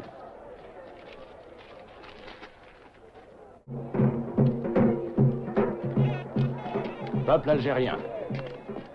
Le colonialisme, après avoir cherché par tous les moyens à éviter le débat sur la question algérienne à l'ONU, tentera de démontrer que le FLN n'est que l'expression d'une minorité. Frères et sœurs, l'opinion publique internationale est avec nous. Montrons au monde que notre peuple est uni et décidé. Adhérons en masse à la grève proclamée par le FLN.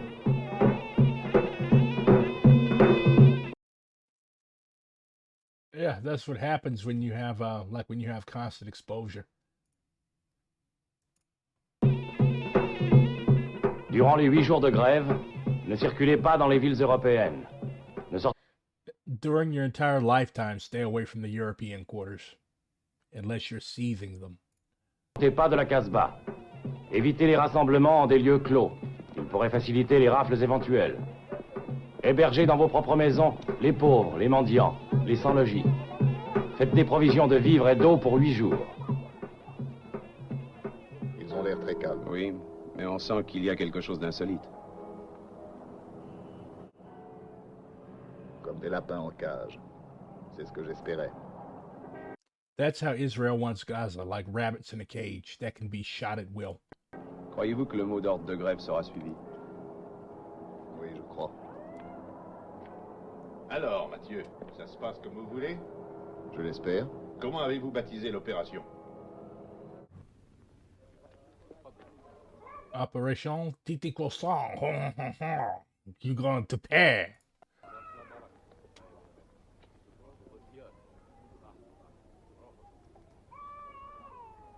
هادو فقراء مساكين. I'll be back. Smoke time again.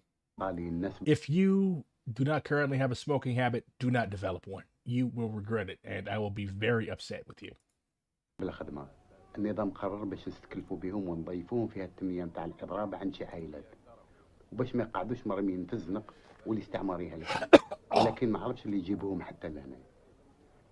راني متأسف ومتخيق. علاش؟ خاطرك هنا دلوقت يلزمك ترحل المنزل. ما عندكش ثقة فيهم؟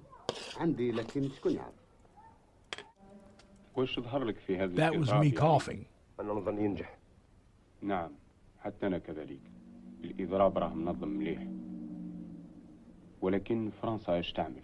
من غير شك تعمل مجهودها باش تكسرو ما ينجحش. لا، تعمل أكثر، على خاطر عطينا لها السبة باش تعمل أكثر. راك فاهم وش حبيت نقول؟ من غدوة الخدمة تسهل عليهم، كل العمال كل التجار يوليوا لهم عديان تاع الصح ويتهموهم كيما يحبوا، ومن بعد العسكر تهجم على الشعب. فهمت وش حبيت نقول لك علي؟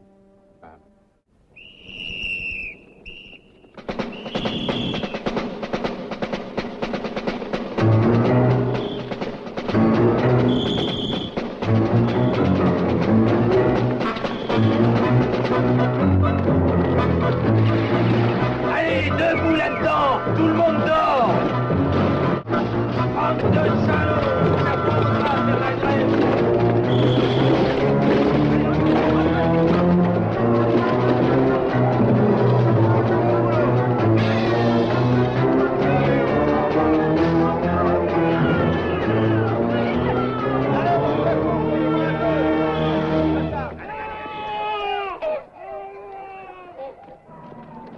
À tous les camions, accélérez le transport des réquisitionnés.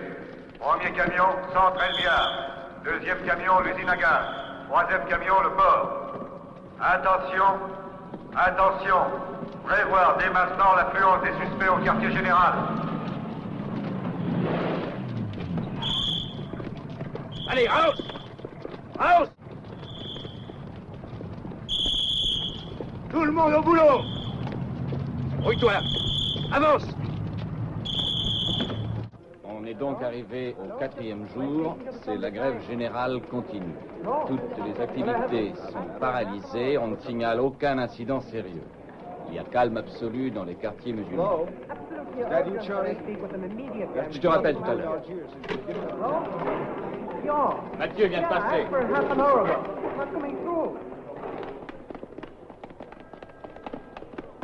Puis-je vous poser quelques questions, mon colonel? J'ai une réunion chez le préfet. Peut-on au moins savoir ce qui se passe? Absolument rien. On fait un premier bilan. Allez vous rendre compte par vous-même. J'ai mis tous les moyens à votre disposition. Allez faire un tour et vous verrez ce qui se passe. En tout cas, la grève semble avoir réussi. Non. Elle a manqué son objectif principal. L'insurrection? L'insurrection. Mais ce n'est pas une grève insurrectionnelle. Et vous croyez aux affirmations du FLN? Elle semble plausible cette fois-ci. Une grève générale est un bon argument pour l'ONU. L'ONU est lointaine, cher monsieur. Comment peut-elle juger de l'importance d'une grève? Pour le FLN, il serait plus facile de se faire entendre avec les bombes. C'est ce que je ferai à leur place. Qu'est-ce qu'une insurrection armée pourrait impliquer en ce moment? Ce qu'implique toute insurrection armée. C'est un moment inévitable de la guerre révolutionnaire. Après une première phase de terrorisme, on passe à l'insurrection armée. C'est ainsi que de la guérilla, on passe à la vraie guerre. Bon, finissons-en. Répète ce que tu viens de dire et on te fout la paix. Ton nom? Smaïl. Prénom? Ahmed. À quelle région tu appartiens? Deuxième région. Deuxième région, explique-toi mieux. Deuxième région. Casbah, Algiers Ouest. Groupe? Troisième groupe. Troisième groupe. Quelle était ta fonction? Responsable de la 6e cellule. Ça va comme ça.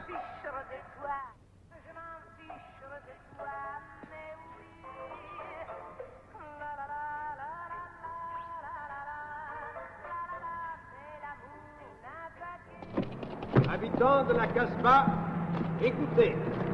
Le FLN veut vous empêcher de travailler. Le FLN veut vous obliger à fermer vos magasins. Le FLN veut vous affamer et vous condamner à la misère. Le FLN veut vous empêcher de travailler. Habitants de la Casbah, la France est votre patrie.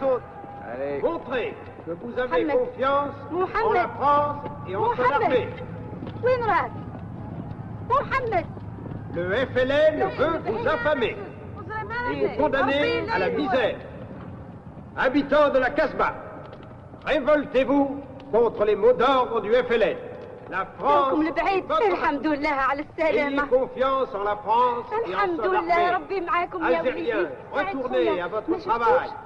Montrez votre affection à la mère patrie. Désobéissez aux ordres terroristes. شعبان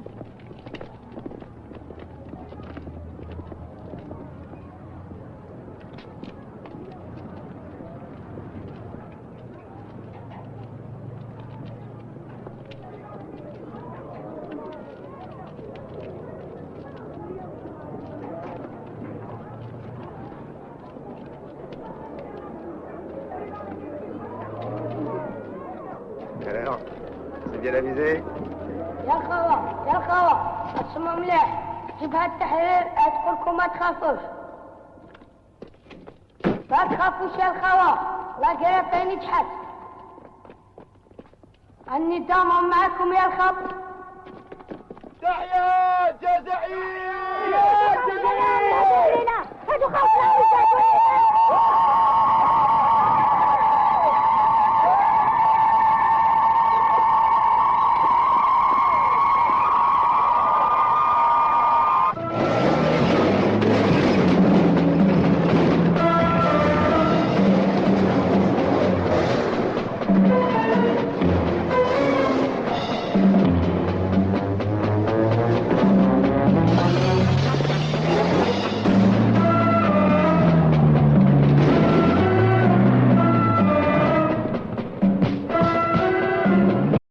Bruh, that is the weakest slap I've ever seen. Look at this shit.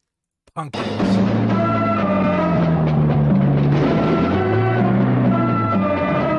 I challenge you to a duel.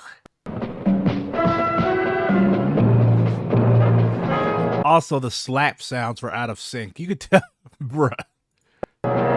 You could tell this was made on a pretty low budget.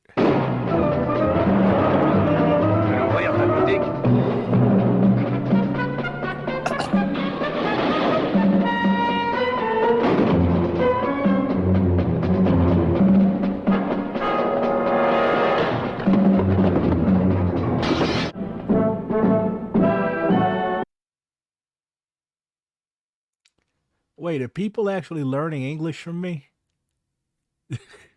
You're going to have a pretty thick St. Louis accent, but go off. L'Assemblée générale des Nations unies, après qu'aucune des motions présentées au cours du débat n'ait obtenu la majorité nécessaire, a adopté une résolution qui exclut toute intervention directe de l'ONU dans la question. Also, fun fact, when all this shit was going on, the Communist Party of France, the PCF, was actually part of the government. And Sakai and his colleagues talk about this in False Nationalism, False Internationalism. Matter of fact, let me pull it up. Y'all gotta see this.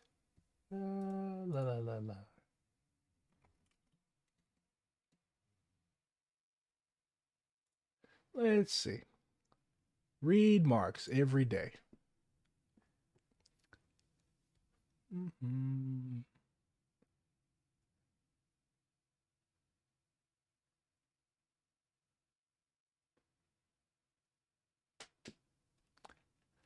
Yeah, I actually have never read Sartre other than his preface to Wretched of the Earth. He's also a pedo, but he was French, so that is notwithstanding. It's kind of a that's like saying water is wet. God, what the fuck is it? Should have pulled this up beforehand. That's what I get for not being prepared.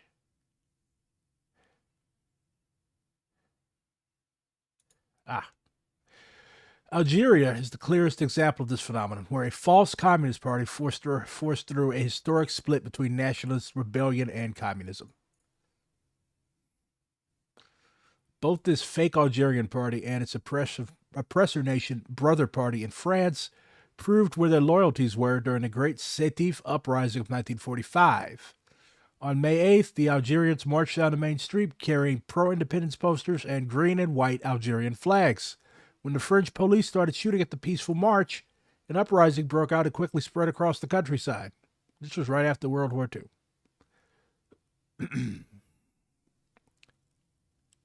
In France, L'Humanité, the French Communist Party newspaper, claimed that only 100 Arabs had been killed in all of Algeria, that there had been no repression, and reported the uprising as troublemakers inspired by Hitler have staged an armed attack against the population.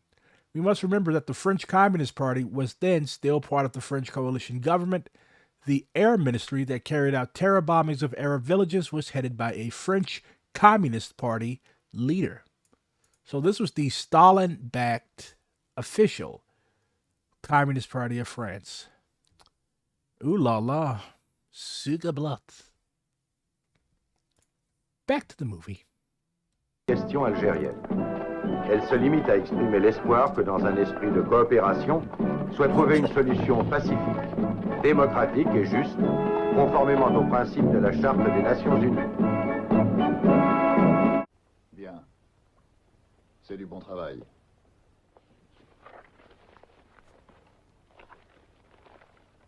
Je les ai trouvés aux archives de la police. Des instantanés que j'ai fait agrandir. Simourad, Ramel, Jafar.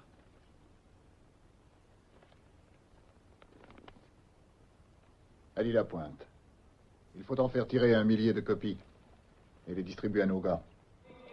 كانوا في 10 بقاو شويه وراحوا. واش الباراشوتيست؟ ايه على حسابك شكون جا معاهم؟ جا معاهم كشبيع ولا جا وحدهم؟ جا وحدهم. اما لا هضروا مع الجيران وما ضربوا حتى حد. صح.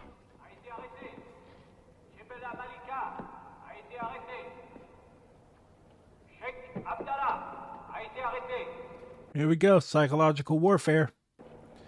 This bears stark echoes of what the Israelis do before they get ready to bomb Gaza. Like, they'll announce the names of people that have been killed or people that they're looking for and be like, hey, you've got 5 minutes to leave all of your worldly possessions because we're finna come in and we're finna go ham.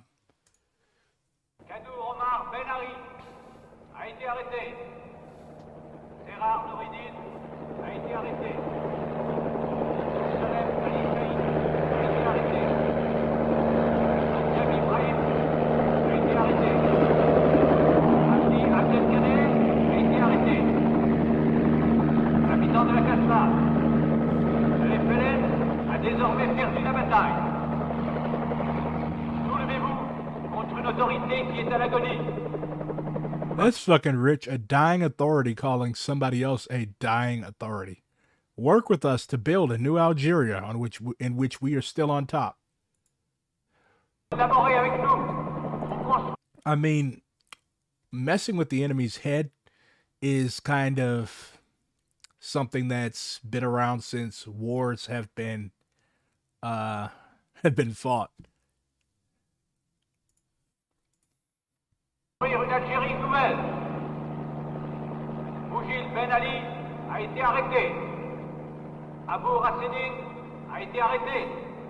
Chebella Malika a été arrêté. Sheikh Abdallah a été arrêté. Kadou Omar Ben Ali a été arrêté. واش بيك يا يما؟ حكموا. الصبر يا يما. لابد ان نتفرقوا، ما نجموش نقعدوا مع بعض. ويلزمنا كذلك نبدلوا مضارب ونتخباو. قبل كل شيء لازم نبينوا باللي الجبهه مازالت. لكن هذا الشيء يجي من بعد. لا، في الحين يلزم نديروا عمليات. خلوني ندبر راسي. لا لا، انت لا حد منا. والرحله نتاعنا كيفاش؟ او كل شيء على بالي.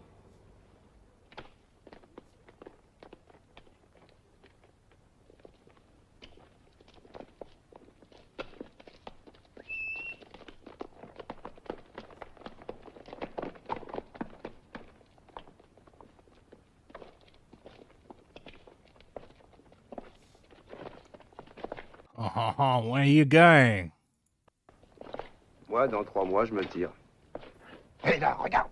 Halte.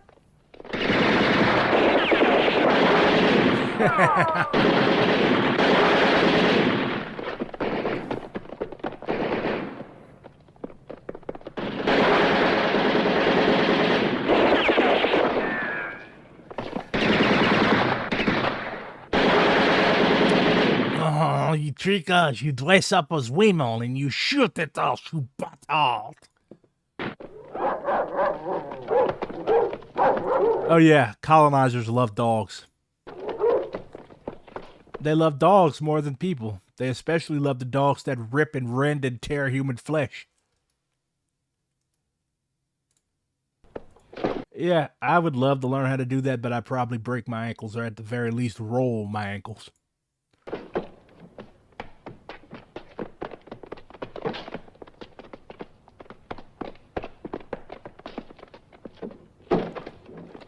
Fachi Koresh, are you a fellow DSA Maoist? fellow revisionist that has capitulated to social imperialism?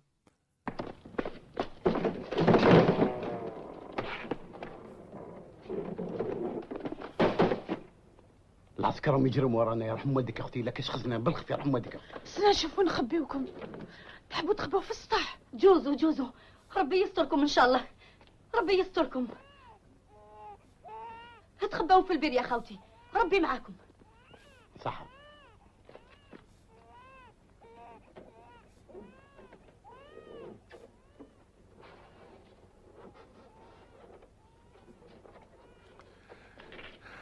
That shows the importance of having the trust of the masses for revolutionaries. Like, you could easily go down that well and she'll be like, here guys, here they are. So yeah. It's a leap of faith. A.D. Dixon, a former Black Panther Party captain, I think he was out of Seattle, talked about, like, when he and another comrade were running from the police, there was this old, light-skinned, conservative dude from Texas who lived in the neighborhood, and he allowed them to hide in his house. Like, this dude had no agreement with the Black Panther Party ideology. He just knew that they were people who were working to fix it so that his grandson would be shot in the street by the police. So he was down to help them. That's the type of support that communists and leftists need in the communities if we are going to be successful.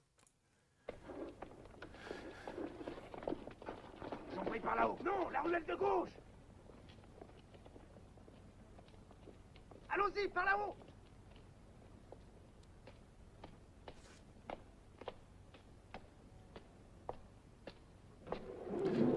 What's awesome, Koresh? The fact that these dudes are hiding down a well, this ongoing discussion of Somali cuisine, or my anecdote about A.D. Dixon. راهم لي براغي كيما راحوا. زيدوا استناو شويه. من بعد نعيط لكم تقدروا تطلعوا.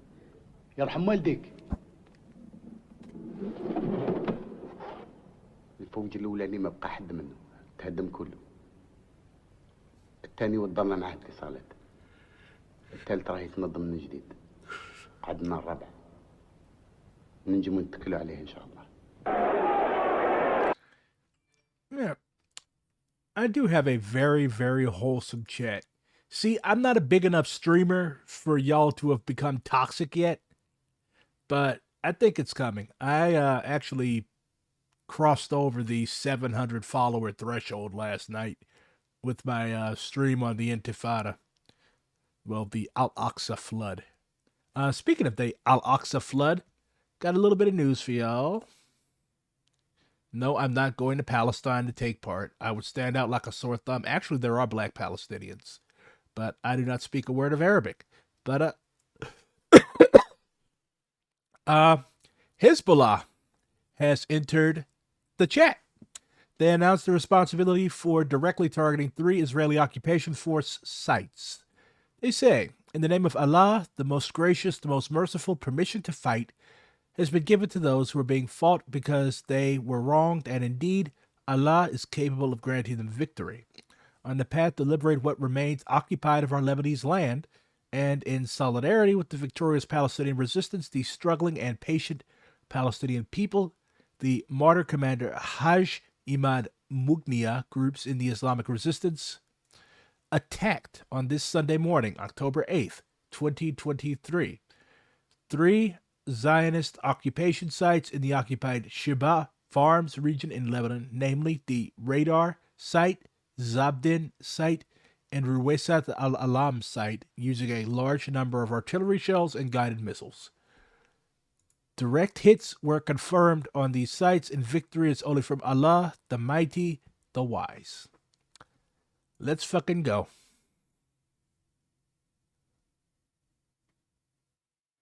Let's see what other news I can find.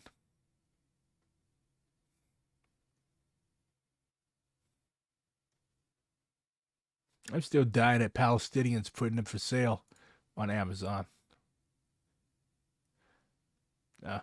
Looks like Middle East observers going to bed for the night, which is fair. Dude goes ham in the daytime, though.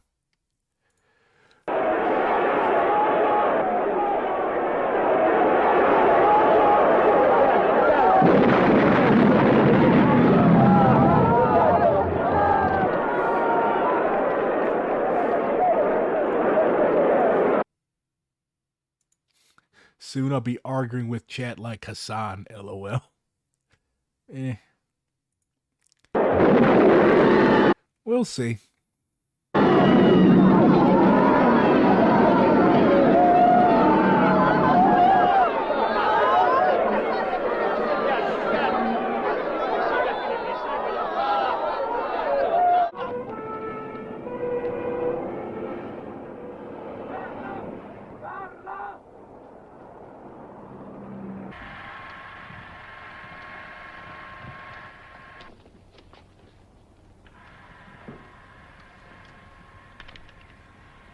Bon, allez, les photographes, terminés. Monsieur Ben-Midi, ne trouvez-vous pas plutôt lâche d'utiliser les sacs et les couffins de vos femmes pour transporter vos bombes? Did a Frenchman just call somebody a coward? Ces bombes qui font tant de victimes innocentes. Et vous, ne vous semble-t-il pas bien plus lâche de larguer sur des villages sans défense vos bombes au napalm qui tuent 1000 fois plus d'innocents? Évidemment, avec des avions, ça aurait été beaucoup plus commode pour nous. Donnez-nous vos bombardiers, monsieur, et on vous donnera nos couffins. You all are carrying out a side convo about fucking East African politics. I'm learning quite a bit though. I fucked all your moms Maoistly. Yeah, well, let me pin that. I guess it's saying that it doesn't want me behaving that way.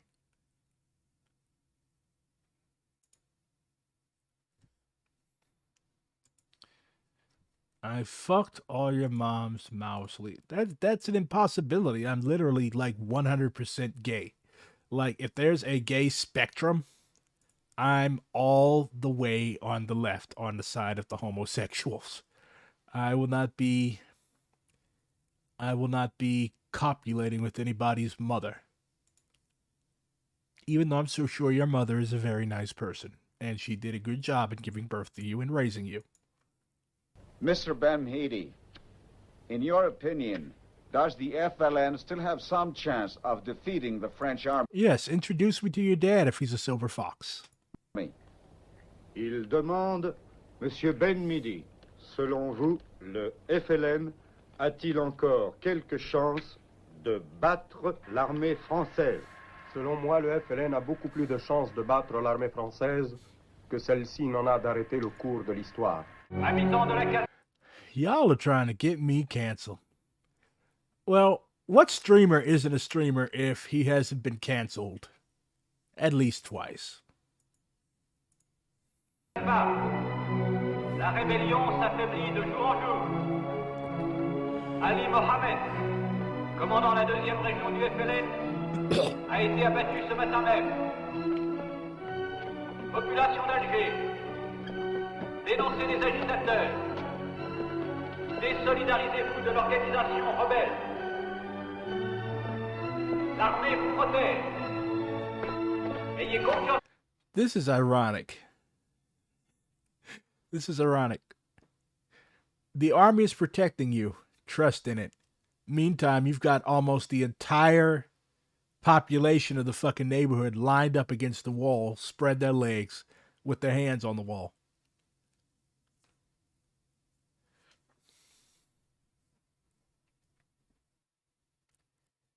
It's core to the ancient tradition of streaming. One must be canceled to reach their peak streaming potential. That's actually true. Like, controversy is what gets you your viewers.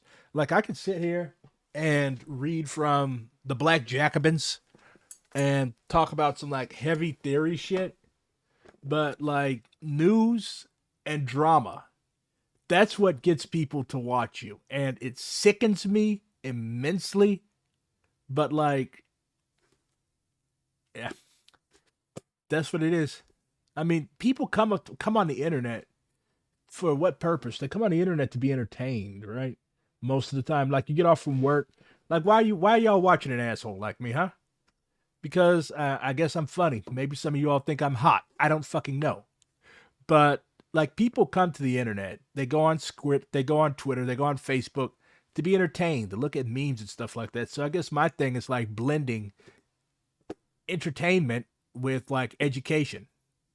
I'm also going to be doing more news stuff because somebody told me, well, actually quite a few people have been telling me that pretty good at the news. So, big things coming.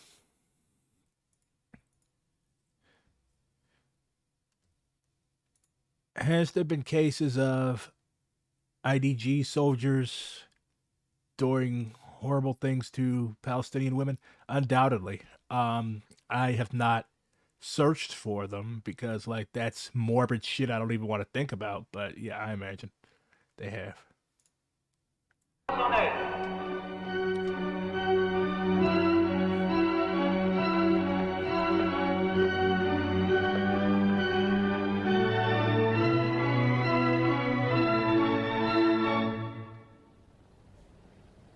Colonel Mathieu, le porte-parole du ministre résident, M. Gorlin, a déclaré que l'Arbi Benhidi s'est suicidé dans sa cellule en se pendant avec des lambeaux de sa chemise, dont il avait fait une corde, et qu'il avait ensuite attaché au barreau de la fenêtre. Or, à cause de l'intention déjà manifestée de s'évader à la première occasion, il avait été jugé nécessaire de tenir constamment le détenu Benhidi, mains et pieds liés. Selon vous, mon colonel, en de telles circonstances, un homme peut-il déchirer sa chemise, en faire une corde et l'attacher à un barreau de la fenêtre pour se pendre? Cette question, vous devriez la poser au porte-parole du... Does this Dr. Strangelove looking motherfucker ever take his sunglasses off? Like, is that part of his big bad boy image? Ministre, ce n'est pas... Fucking Bono, motherfucker. Pas moi qui ai fait de telles déclarations. Colonel Mathieu, on parle beaucoup en ces derniers temps, non seulement... Careful, Fauci, you're turning into a Stan. Also, I decided that I'm going to call, like, my fans bricks. Why? Because it sounds hard as fuck. Also, I'm from St. Louis, which is known for its bricks. Like, we're literally red brick city. They literally, when they tear down a house in St. Louis, they export our bricks to other cities because, like, we're on a really... Okay, St. Louis is on the confluence of the Missouri and Mississippi rivers, and all that silt and stuff is made, like, really, really good clay. So all the clay, like, if you ever come to St. Louis... and you look at, like, all of these big, beautiful red brick houses, like, all of those bricks were made here in town from clay that was produced here in town. So my city's known for bricks. I'm from STL, and yeah, y'all are now bricks. I'm going to add a brick emoji sometime this week. But yeah, it's official. C'est obtenu par les parachutistes, mais aussi des méthodes qui seraient utilisés par eux. Pourriez-vous nous dire quelque chose à ce sujet? Les succès dont vous parlez sont les résultats de ces méthodes. Les uns présupposent les autres et vice-versa. Excusez-moi, mon colonel. Je pense qu'il vaudrait mieux appeler les choses par leur vrai nom. Et si on veut tout dire, parlons... That's a slur! ...de la torture et tout. Essayons d'être précis. Le mot torture n'apparaît pas dans nos directives. Nous avons toujours parlé d'interrogatoire en tant que seule méthode valable pour... Interrogation, torture, what's the difference, huh? We use different words and mean different things, but fundamentally they all the same. We torture them, but we call it interrogation. Une action de police contre une... Also, torture and interrogation are both French-derived words, if I recall correctly. Une organisation clandestine. Le FLN, de son côté, demande à chacun de ses membres qu'en cas de capture, il conserve le silence pendant 24 heures. Après quoi, il peut parler. L'organisation a ainsi le temps nécessaire pour rendre inutilisable n'importe quel renseignement. Et nous, quelle forme d'interrogation? It's actually amazing, like, how many military terms have their origins in French. Like, the French are renowned as being cowards, but, like...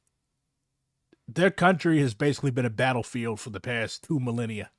First you had the Romans and the Gauls and both world wars were fought largely on their territory. So, yeah. I mean, they've seen some shit. And of course, how could I forget Les Communes?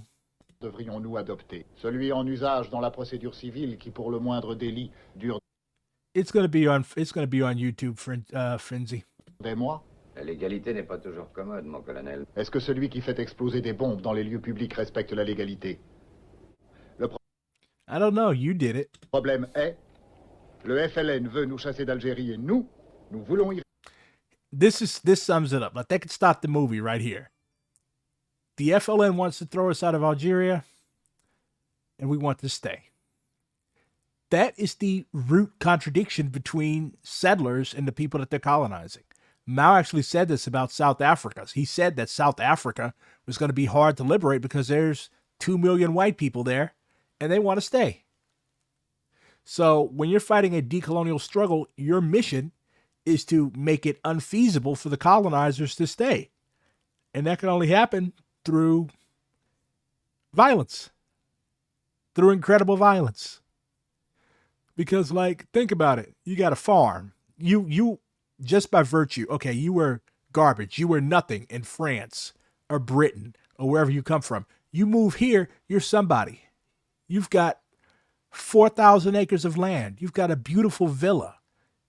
You've got several cars. You've got a swimming pool. You're living the fucking life. And you did nothing for it. So why would you want to leave that?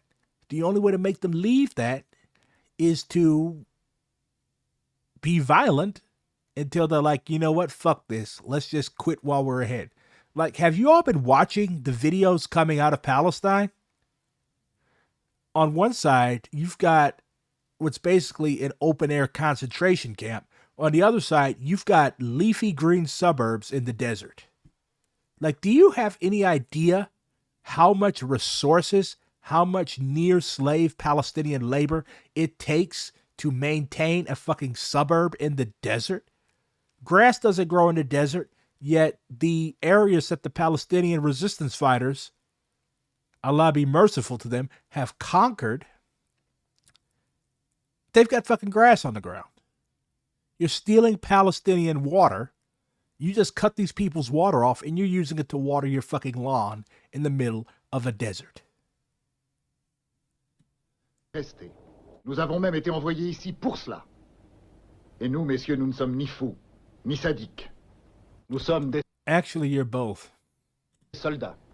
Yeah, you're soldiers. Soldiers are usually madmen or sadists. Et nous avons le devoir de vaincre. Alors, pour être précis, à mon tour maintenant de poser la question. La France doit-elle rester en Algérie? Si vous répondez encore oui, vous devez en accepter toutes les conséquences nécessaires. Also, yeah, that general, that colonel, whatever the fuck he is, he's a prick, but like he's telling the truth. Like he's breaking it down. Like he's not couching it in any ideological bullshit. Like he's telling it straight up. And I mean, if you catch an honest settler, like if you talk to an honest Israeli, he's going to be like, yeah, we know what we did to these people is wrong. Like if you talk to an honest Boer, yeah, we know that these people are going to take their land back, but we want to stay here and we're willing to fuck up what we need to fuck up to ensure that we stay here. Like if you're going to be a settler, be an honest one. You'll get much more respect that way. Like I can respect you as an enemy if you're honest, as opposed to somebody who plays on my intelligence, never mind acts as if you have my well-being at heart. We know that you don't give a shit about anybody but yourself. So be an adult. Like, yeah, I don't like you. I'm on your land. And I know you want your land back. Like you can develop a modicum of respect. Like, yeah, either I off you or you off me. I mean, that's how it fucking goes, bro. But instead, they always couch it in this liberal, wishy-washy, rarefied ideological bullshit.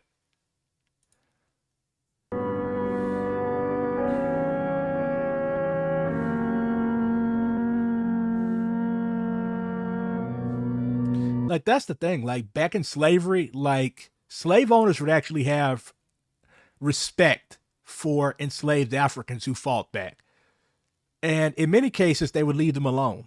Like, they respected the hell out of Frederick Douglass because Frederick Douglass beat the shit out of Edward Covey.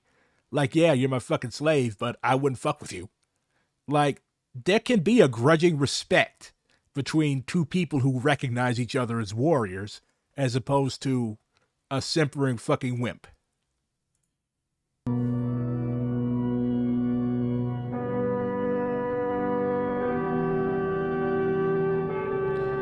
Yeah, they're showing how they torture him. They took a fucking blowtorch to him.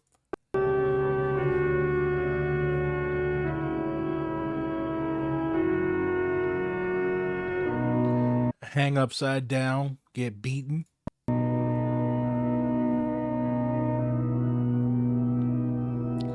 That is an extremely painful position.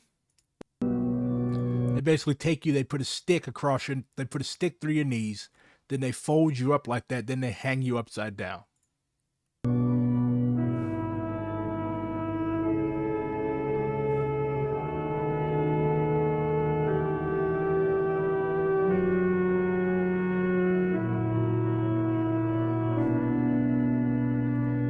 Electricity torture.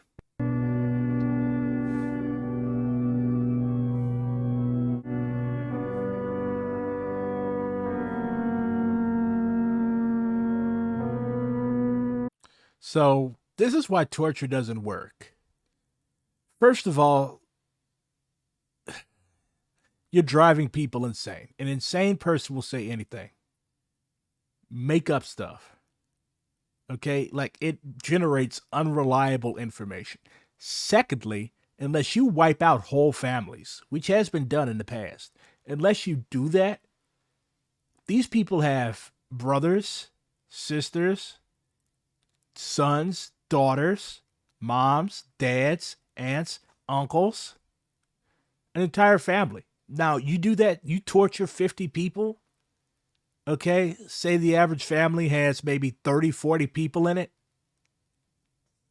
Now you've got 2,000 people mad at you. And some of those 2,000, maybe 20, 30%, are going to pick up a gun or a bomb and try to get rid of you, hurt you, bad. So it's always counterproductive. Like, Israel has to know that when they bomb Gaza and when they kill people, okay, in many cases they've wiped out entire families, but those people have relatives. How many of those people who stormed over the border into Israel yesterday had relatives who were murdered in one of Israel's many, many airstrikes on their homes? I guarantee you a majority.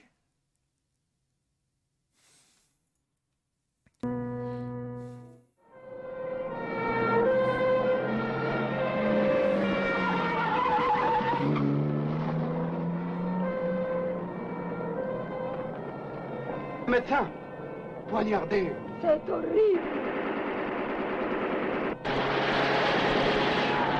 Vite, vite, vers le portail, vite. Allons, vite, par ici, par ici. Some fucking Chicago shit there. يا ربي خلاص الملحق.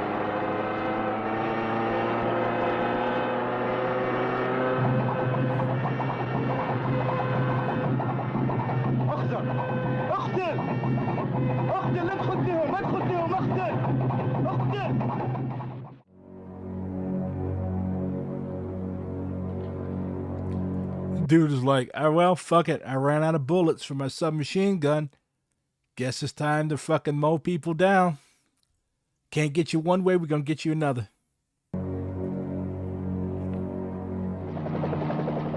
Écartez-vous, voilà le colonel. C'est inutile de jouer au héros, ça ne servirait à rien. Now he took his fucking glasses off. Passez-moi le haut-parleur.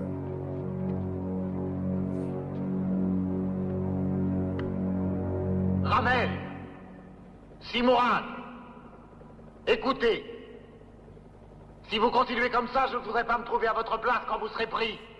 Nous allons vous capturer en fin de compte, et vous le savez aussi bien que moi. Écoutez-moi bien. Si vous vous rendez tout de suite, je vous donne... For why the fuck you lying? You're going to catch them and you're going to savagely torture them. You're going to make them die over the course of 2 days. Then you're going to dump their body in the Kasbah as a warning. Why the fuck you lying? Ma parole qu'on ne vous touchera pas. Et que vous aurez un procès régulier. M'entendez-vous? Qui est-ce qui parle? Mathieu! Le colonel Mathieu! Nous n'avons pas confiance. Pourquoi n'avez-vous pas confiance? Why would you ask such a stupid fucking question? Mais cet engagement pour un procès régulier, nous le voulons par écrit. Why don't you trust me? I've been nice to you. I not do nothing to you. Not definitely not going to torture you. Why you don't trust a Frenchman? Faites-nous une déclaration écrite, Mathieu. Et après, nous nous rendrons. Et comment vais-je faire pour vous la donner? Nous vous descendrons un coup fin avec toutes nos armes. D'accord. They're gonna lower something in the basket, all right.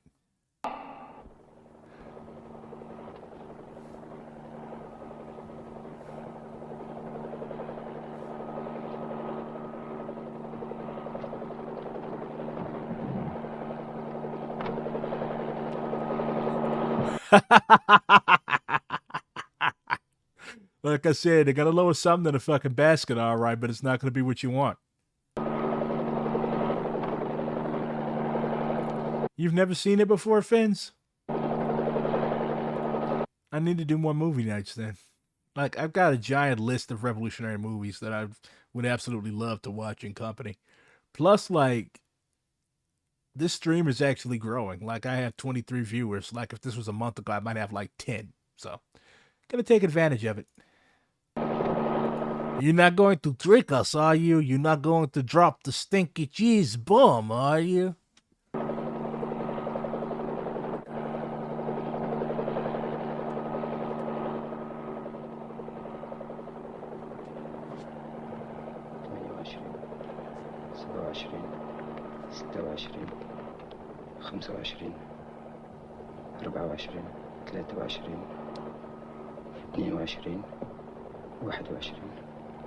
I appreciate you being here, Fauci. You've definitely kept it lively.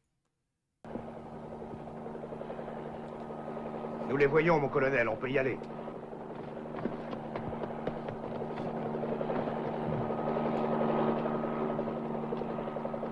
Voilà. Et vous savez bien que quand j'engage ma parole, je la tiens. Ah, c'est là le rabbit.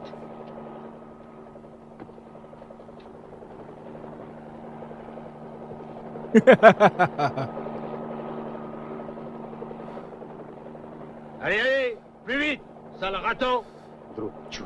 Those are a hell of last words. يا وحد الكلب.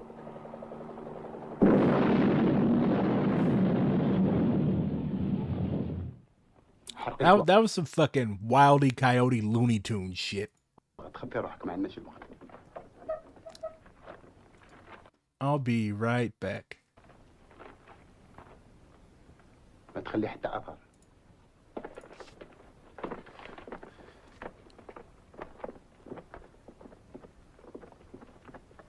Laquelle de vous s'appelle Zakia? C'est toi? Oui. Alors maintenant, tu vas monter les escaliers. Et tu diras à Jafar que s'il ne se rend pas, nous ferons sauter la maison et tous les gens avec. Essaye de le convaincre, si tu veux garder ta maison. Tu as compris? Oui. Attends un peu. Tu vas te faire tuer. Jafar! Fais bien attention, c'est Zakia qui va monter. À ta place, j'éviterai de tirer. Vas-y maintenant.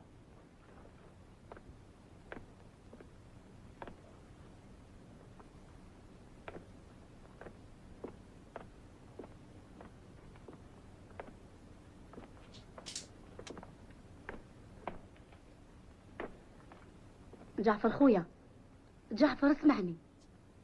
راهم يقولوا لك لي بارا لو كان ما تحبطش راهم يعملوا بومبا في الحومه ويهدموها كامل. تقدري تقولي لهم اللي ينجموا يهدموا الدنيا كامل الا بغاو، راكي تسمعي. جعفر احبطي.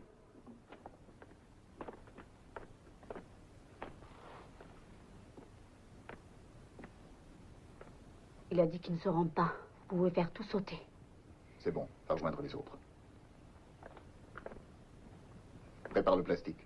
Il faut le mettre le plus près possible de la cachette, mais ne prenez pas de risque. Une mèche longue, on la coupera après. Vous deux, couvrez-le, en tirant alternativement pendant qu'il travaille. Allez.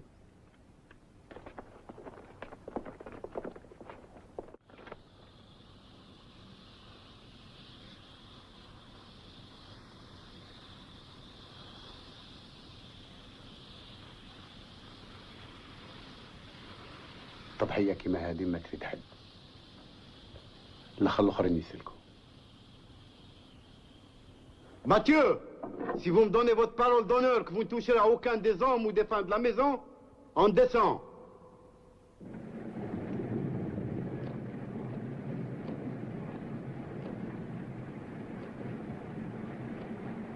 Si vous m'aviez laissé faire sauter la maison, vous m'auriez déçu. Pourquoi? Il y a des mois que sur ma table, parmi des dizaines de rapports sur votre compte, se trouve votre photographie. Et c'est pour cela que j'ai l'impression de vous connaître un peu. Je n'ai jamais eu le sentiment que vous étiez un homme capable de gestes inutiles. Mais vous semblez bien satisfait de m'avoir capturé vivant. En effet. يا ولد الخبيث يا منافق راك غالط على لابد مازالوا في القصبة. Qu'est-ce qu'elle dit? Elle dit qu'il reste encore à l'île la pointe. عمر روح طرق غدوة عندنا خدمة أنا محفوظ حسيبة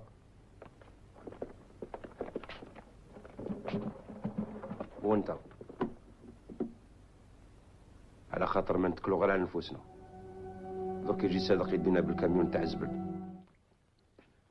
This also shows like the sacrifices that you have to be prepared to make in a revolution. Like all your friends are gonna probably die, or most of your friends are gonna probably die. Tortured. They're gonna fuck with your family. They're gonna threaten to blow your family's house up. Hey, moms, we know little Johnny who did that shit at the whatchamacallit last week. We know he's in here. And we're going to riddle your house with bullets if you do not bring him out immediately. Like that type of shit, your entire community, your entire circle has to be steeled and prepared if the revolutionary is going to survive. Just food for thought. Il a finalement craché le morceau. Repos. C'est vrai? On dirait que oui, 3 rue des Abderrames. Il faut l'habiller. You have no friends or family. Are you like an orphan or something? It's sad. Allons, du cran. C'est fini maintenant, il ne peut plus rien. I'll be your friend. C'est arrivé, encore un petit effort. Maintenant, on va aller à la Casbah et avec ça, ils ne pourront pas te reconnaître. Tu as compris? Tu vas nous indiquer l'endroit où se cache Ali Lapointe. Après, tu seras libre. Ah, non, دفتر. Now, you're more than just meat for the revolution. You're an individual that deserves to live to see what happens after the revolution. You shouldn't fall into like nihilism. Oh, I'm just meat for the revolution, or do whatever you want with me. Like, no, we have to consider the human element of people who are in the struggle. Like, you're not an automaton. You're not a robot. You're a human being with feelings and thoughts and aspirations and goals. You're not just meat for the revolution. واش رقت مليح لاباس هاي وجد روحك باش نروح.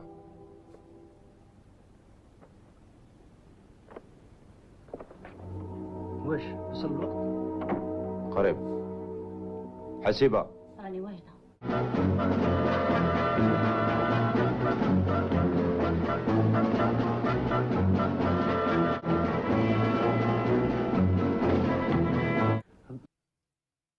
You need to go get some sleep, my friend, and drink some water. That's outrageous.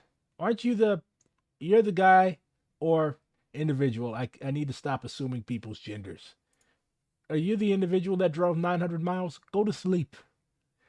Don't worry, the movie will still be on YouTube. ظهر لي سمعتك به الحس نتاع الكاميون.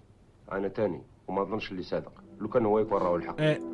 And I'm uploading all of these to YouTube. Like, it's not imperative that you sit here. Like, I'm concerned. Go get you some sleep.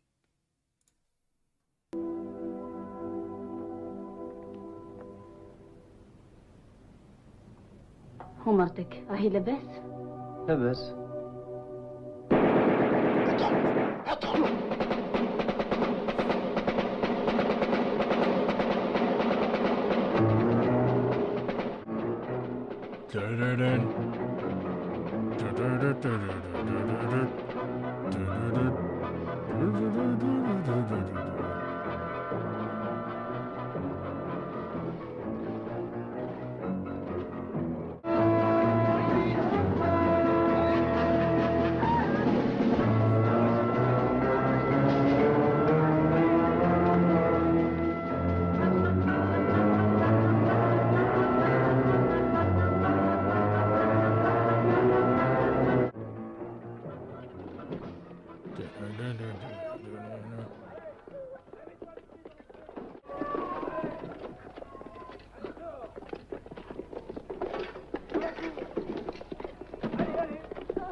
That's part of the psychological warfare. Like, they're just down there breaking shit.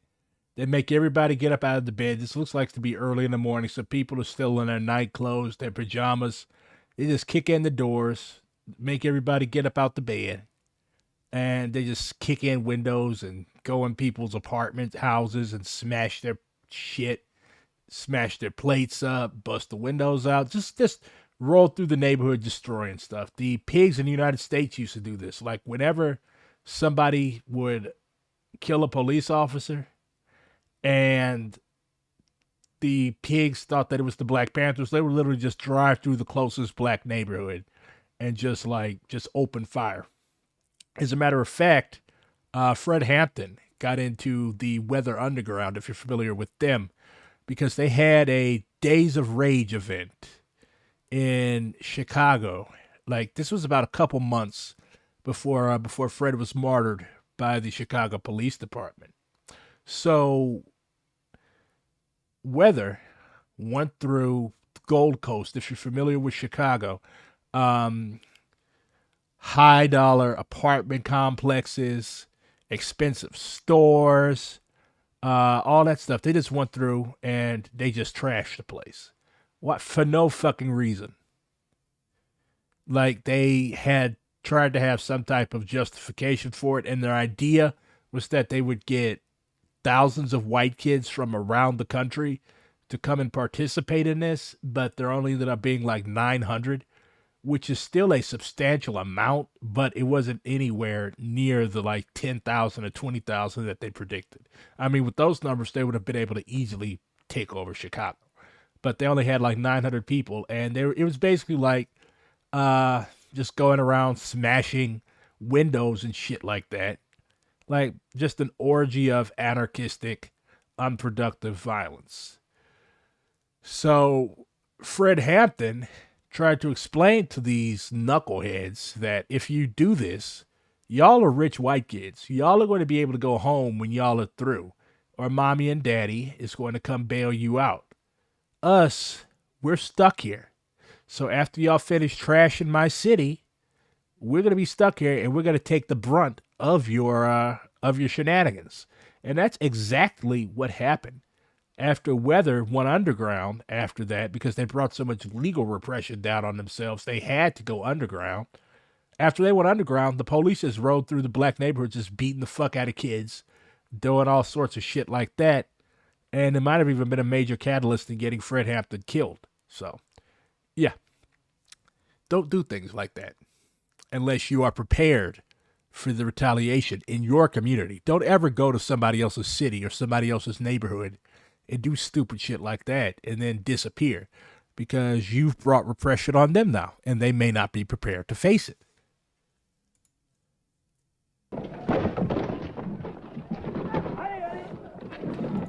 The Bader Meinhof faction?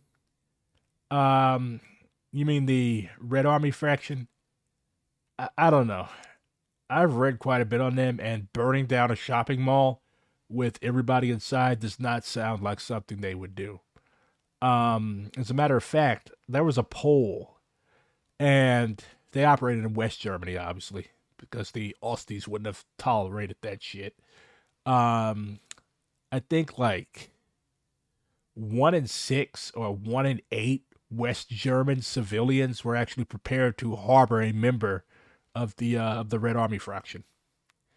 That's pretty high numbers. How many Americans do you think would harbor a revolutionary? Maybe 0.05%.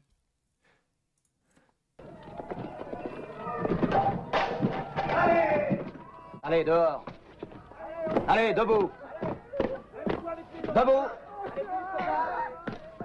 Note that at the beginning of the film, they literally said, don't touch their women. Of course, they're not their women. Don't touch Muslim women. And now they're so pissed off, they go in and they see this woman unveiled, like in Islam, and you're not supposed to look upon, especially if you're a strange dude, and if you're in one of the more traditional, like old school Islamic traditions, you're not supposed to look at a woman unveiled, uncovered. And the French in the beginning, they were giving a sort of like pretense of respecting that, respecting the indigenous culture. But now, after they begin their asses whooped, now they're just going in and dragging women out of bed. Allez, dehors. Allez. Also note that this is also going on like as or immediately after the French war in Vietnam. The French got ran out of Vietnam in 54. That was Dien Bien Phu. I can't remember exactly what I think Algeria got independence in 61. So yeah, this is like after they got their asses whooped in Vietnam.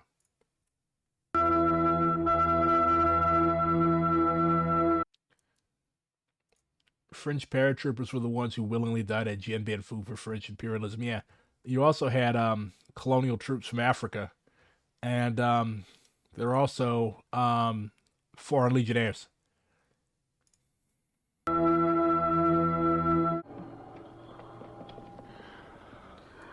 The Foreign Legion is basically thugs, like criminals and riffraff from all over the world that, well, during this time it was, like they're basically riffraff from all over the world that want to get a fresh start. So they go and they become goons for France for a few years.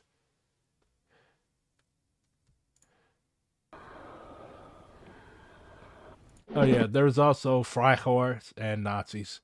But like I watched a music video from a French Foreign Legion parade because I'm weird. I watch weird shit. And a lot of black people in it. A lot of Arabs as well. I mean, I wonder how many of them were just like bored assholes and how many of them are like actual fucking unhinged people. But like the French Foreign Legion had a reputation during this time period, like as basically being goons. Like, but they were extremely tough goons. Their training is some of the most grueling military training in the world. So yeah, they're not very nice people.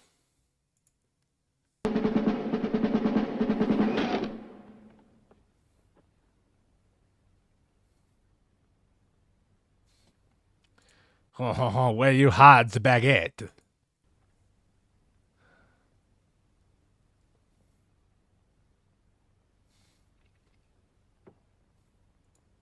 Please tell me there's a booby trap there. I want to see these idiots get murked.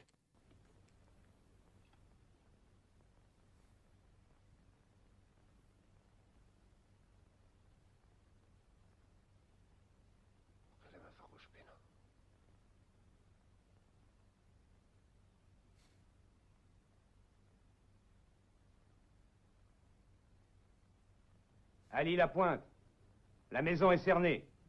Il n'y a plus rien à faire. Rends-toi. Fais d'abord sortir l'enfant et la femme. Ensuite, l'homme qui est avec toi. Et après, tu sortiras. Laissez les armes sur place. Fais pas le con, Ali, t'es foutu. Tu es sous le feu des mitraillettes. Tu as aucune chance. T'as pigé? Ali, tu m'entends? Écoute bien. Tu es le dernier. Il n'y a plus rien à faire. L'organisation n'existe plus. Ils sont tous morts ou en prison. Si tu sors maintenant, tu auras un procès régulier. Allez, décide-toi.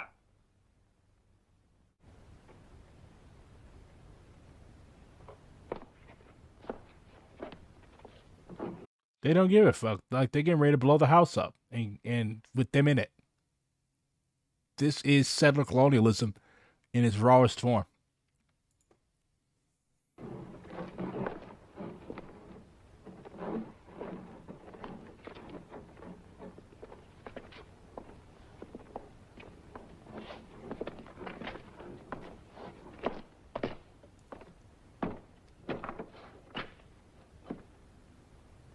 Alors? Tout est prêt, mon colonel. J'ai fait évacuer la maison. Oui, j'ai vu. Et il a répondu? Rien. Silence absolu. Je me l'imaginais bien. Ali! Ali Lapointe! Fais sortir les autres, au moins. Tu sais bien que vous allez tous sauter. Le gosse s'en tirera avec quelque temps de maison de redressement. Pourquoi veux-tu le faire mourir? Keep in mind that Ali Lapointe was in a reformatory. So they're promising this kid the same fate that they offered him. The gist of this is that these countries, these people that have come to eat up your life's blood and drink your sweat have nothing to offer you but prison. They even want to put the little boy in prison. They're going to blow this house up. They've already dragged out all this man's neighbors. They've disrespected women. And people get up and fight back, and you try to retaliate with overwhelming force. It's not going to work. You cannot break the spirit of a people who is not willing to be broken. You cannot break the spirit of a people who are not willing to have their spirit broken, basically. I'm tired. Fuck y'all.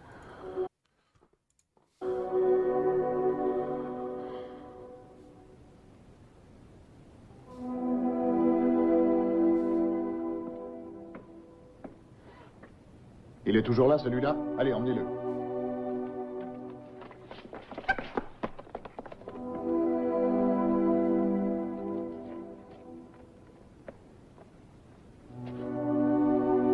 Ali! Ali Lapointe, je te donne encore 30 secondes. Qu'est-ce que tu crois obtenir? De toutes les façons, tu as perdu. Réfléchis bien. 30 secondes. 30 secondes à partir de maintenant. اللعب يخرج يخرج. انت واش تواسي؟ أنا ما عنديش لا من فيهم.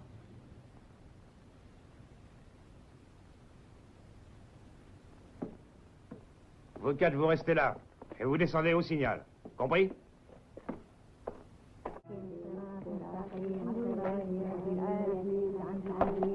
Colonel. Général. Commandant. Alors, tout est en place? Oui, tout est en place, mon général.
Vous deux, couvrez-le.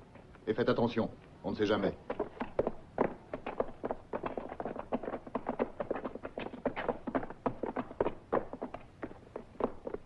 Le Ténia n'a plus de tête. Content, Mathieu? Oui, mon général. Le FLN est décapité à Alger. Oui, je crois qu'on n'en parlera plus. Tout au moins, pendant quelque temps. Pour toujours, espérons-le. Ah, au fond, ce sont de braves gens. Nous nous sommes bien entendus avec eux pendant 130 ans. No, you didn't. You did not get on fine for 130 years. There was uprising after uprising, just like in every other settler, colonial, or slave state. Why are you lying to yourselves? Well, part of being a settler is delusion. Attends, je ne vois pas pourquoi ça ne continuerait pas. Oui, mais il n'y a pas seulement Alger en Algérie. Oui, je sais très bien qu'Alger n'est pas toute l'Algérie. Oui, bien sûr. Mais pour le moment, contentons-nous d'Alger. Dans les montagnes, les choses sont beaucoup plus faciles.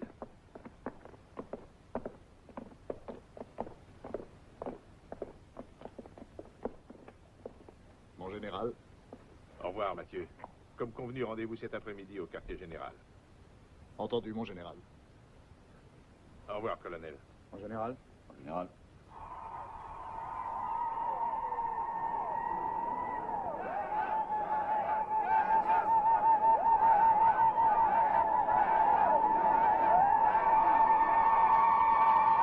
On n'en connaît pas le motif. On ne sait pas quel en aurait pu être le prétexte. Le fait est qu'après 2 années de calme relatif, pendant lesquelles la lutte a continué presque uniquement dans les montagnes, ils se sont déchaînés à l'improviste. Et personne ne sait ni pourquoi ni comment cela a éclaté. J'ai téléphoné à Tunis. À Tunis, j'ai parlé personnellement avec un dirigeant du FLN en exil. Eux non plus, ils n'en savent rien.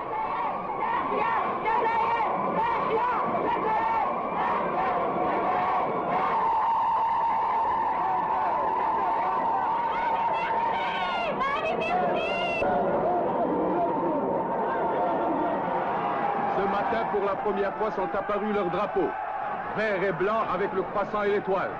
Des milliers de drapeaux. Ils ont dû les préparer pendant la nuit. Il est difficile de les appeler des drapeaux. Ce sont des lambeaux de drap, des chemises déchirées, des chiffons. Mais ce sont tout de même des drapeaux.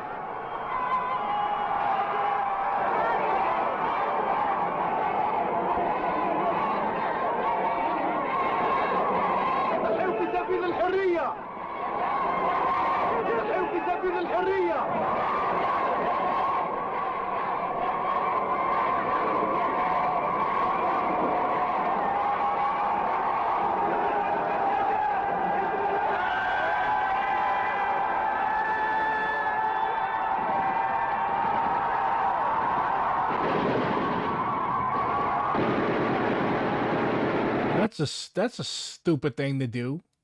Just start shooting with a huge crowd. You got motherfuckers behind you. You shoot the few down in front. Now they're gonna take you from behind. You fucking morons. Aujourd'hui, la situation est devenue plus tendue. Malgré la pression des milieux colonialistes les plus intransigeants, il paraît que le gouvernement ait donné des ordres sévères de n'utiliser les armes qu'en dernière extrémité. Mais au cours de cet après-midi, ont eu lieu les premières tentatives de descente dans les quartiers européens. Et il y a eu de nombreux morts. Maintenant, le calme semble revenu. Hors de doute que la surprenante unanimité de ces démonstrations a influencé de larges couches de l'opinion publique française. Selon des nouvelles de Paris, la partie la plus sensible des milieux politiques serait orientée vers la recherche de nouveaux rapports avec l'Algérie.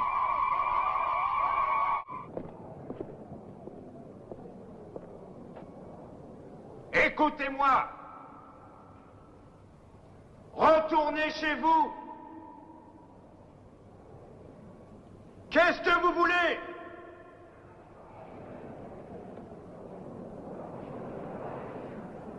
الاستقلال!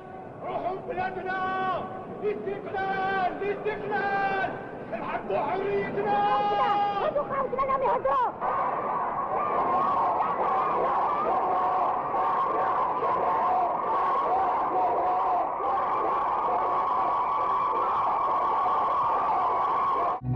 Deux années de lutte devaient encore passer. Et le 2 juillet 1962, avec l'indépendance, naquit la nation algérienne. Well, that's a question to answer at 2:38 in the morning. Is there no socialist or communist country in the world? There's never been a communist country because communism is, by definition, a stateless society. And I'm a Maoist, so I just from my own perspective and the theory that I use as my framework, I would say that no, there is no socialist country in the world today. That being said, there are progressive anti-American imperialist countries such as Cuba that deserve our full support, but we should not delude ourselves about the nature of the economic system in these countries.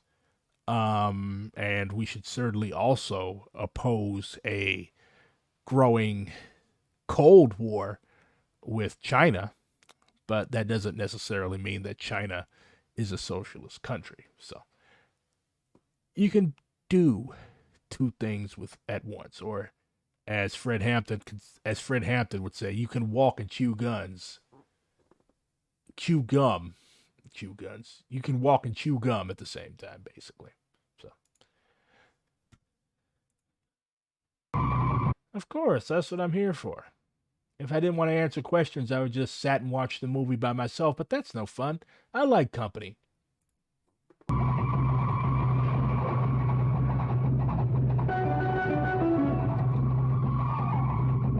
And so what happened to the FLN in Algeria after this? They had about, you won't be very accurate though. But so after independence, they were actually a very key player in the anti-imperialist movement around the world. The Black Panthers actually had an embassy there. As a matter of fact, every liberation movement had representation in Algiers. It was basically the capital of the third world for a long time. But opportunism set in. This tends to happen with national liberation movements that are not communist. So opportunism set in. You also had the Black Panthers that were running around the country selling stolen cars and doing all sorts of other stupid shit. That was Eldridge Cleaver's group. That was out there in Algeria. The international section of the Black Panther Party. Doing all sorts of stupid things because Eldridge Cleaver was a simultaneously brilliant but also very stupid man. So he was also a horrible rapist, as he explicitly states in his book, Soul on Ice, which I do not recommend reading. I mean, well, I'll change that. If you can handle very graphic depictions of sexual assault, by all means. I read it freshman year of college, or maybe a little bit before, but it's a big trigger warning. It's an important piece of 60s history, but Eldridge Cleaver was a sick fucking dude. Like, that is without question. Yeah, like I said, big disclaimer, big trigger warning. If graphic depictions of fucked up shit being done to women bothers you, like viscerally bothers you to the point where you cannot detach yourself from it and be like, hey, this is just a fucking book, do not read that book, because he hits you hard with it. Just from jump. So anyways, opportunism set in, a lot of oil and gas. And now kind of fucky in Algeria, but very inspiring film, very inspiring liberation for a struggle. Death to France. Good night. Catch me tomorrow night. What am I going to be doing?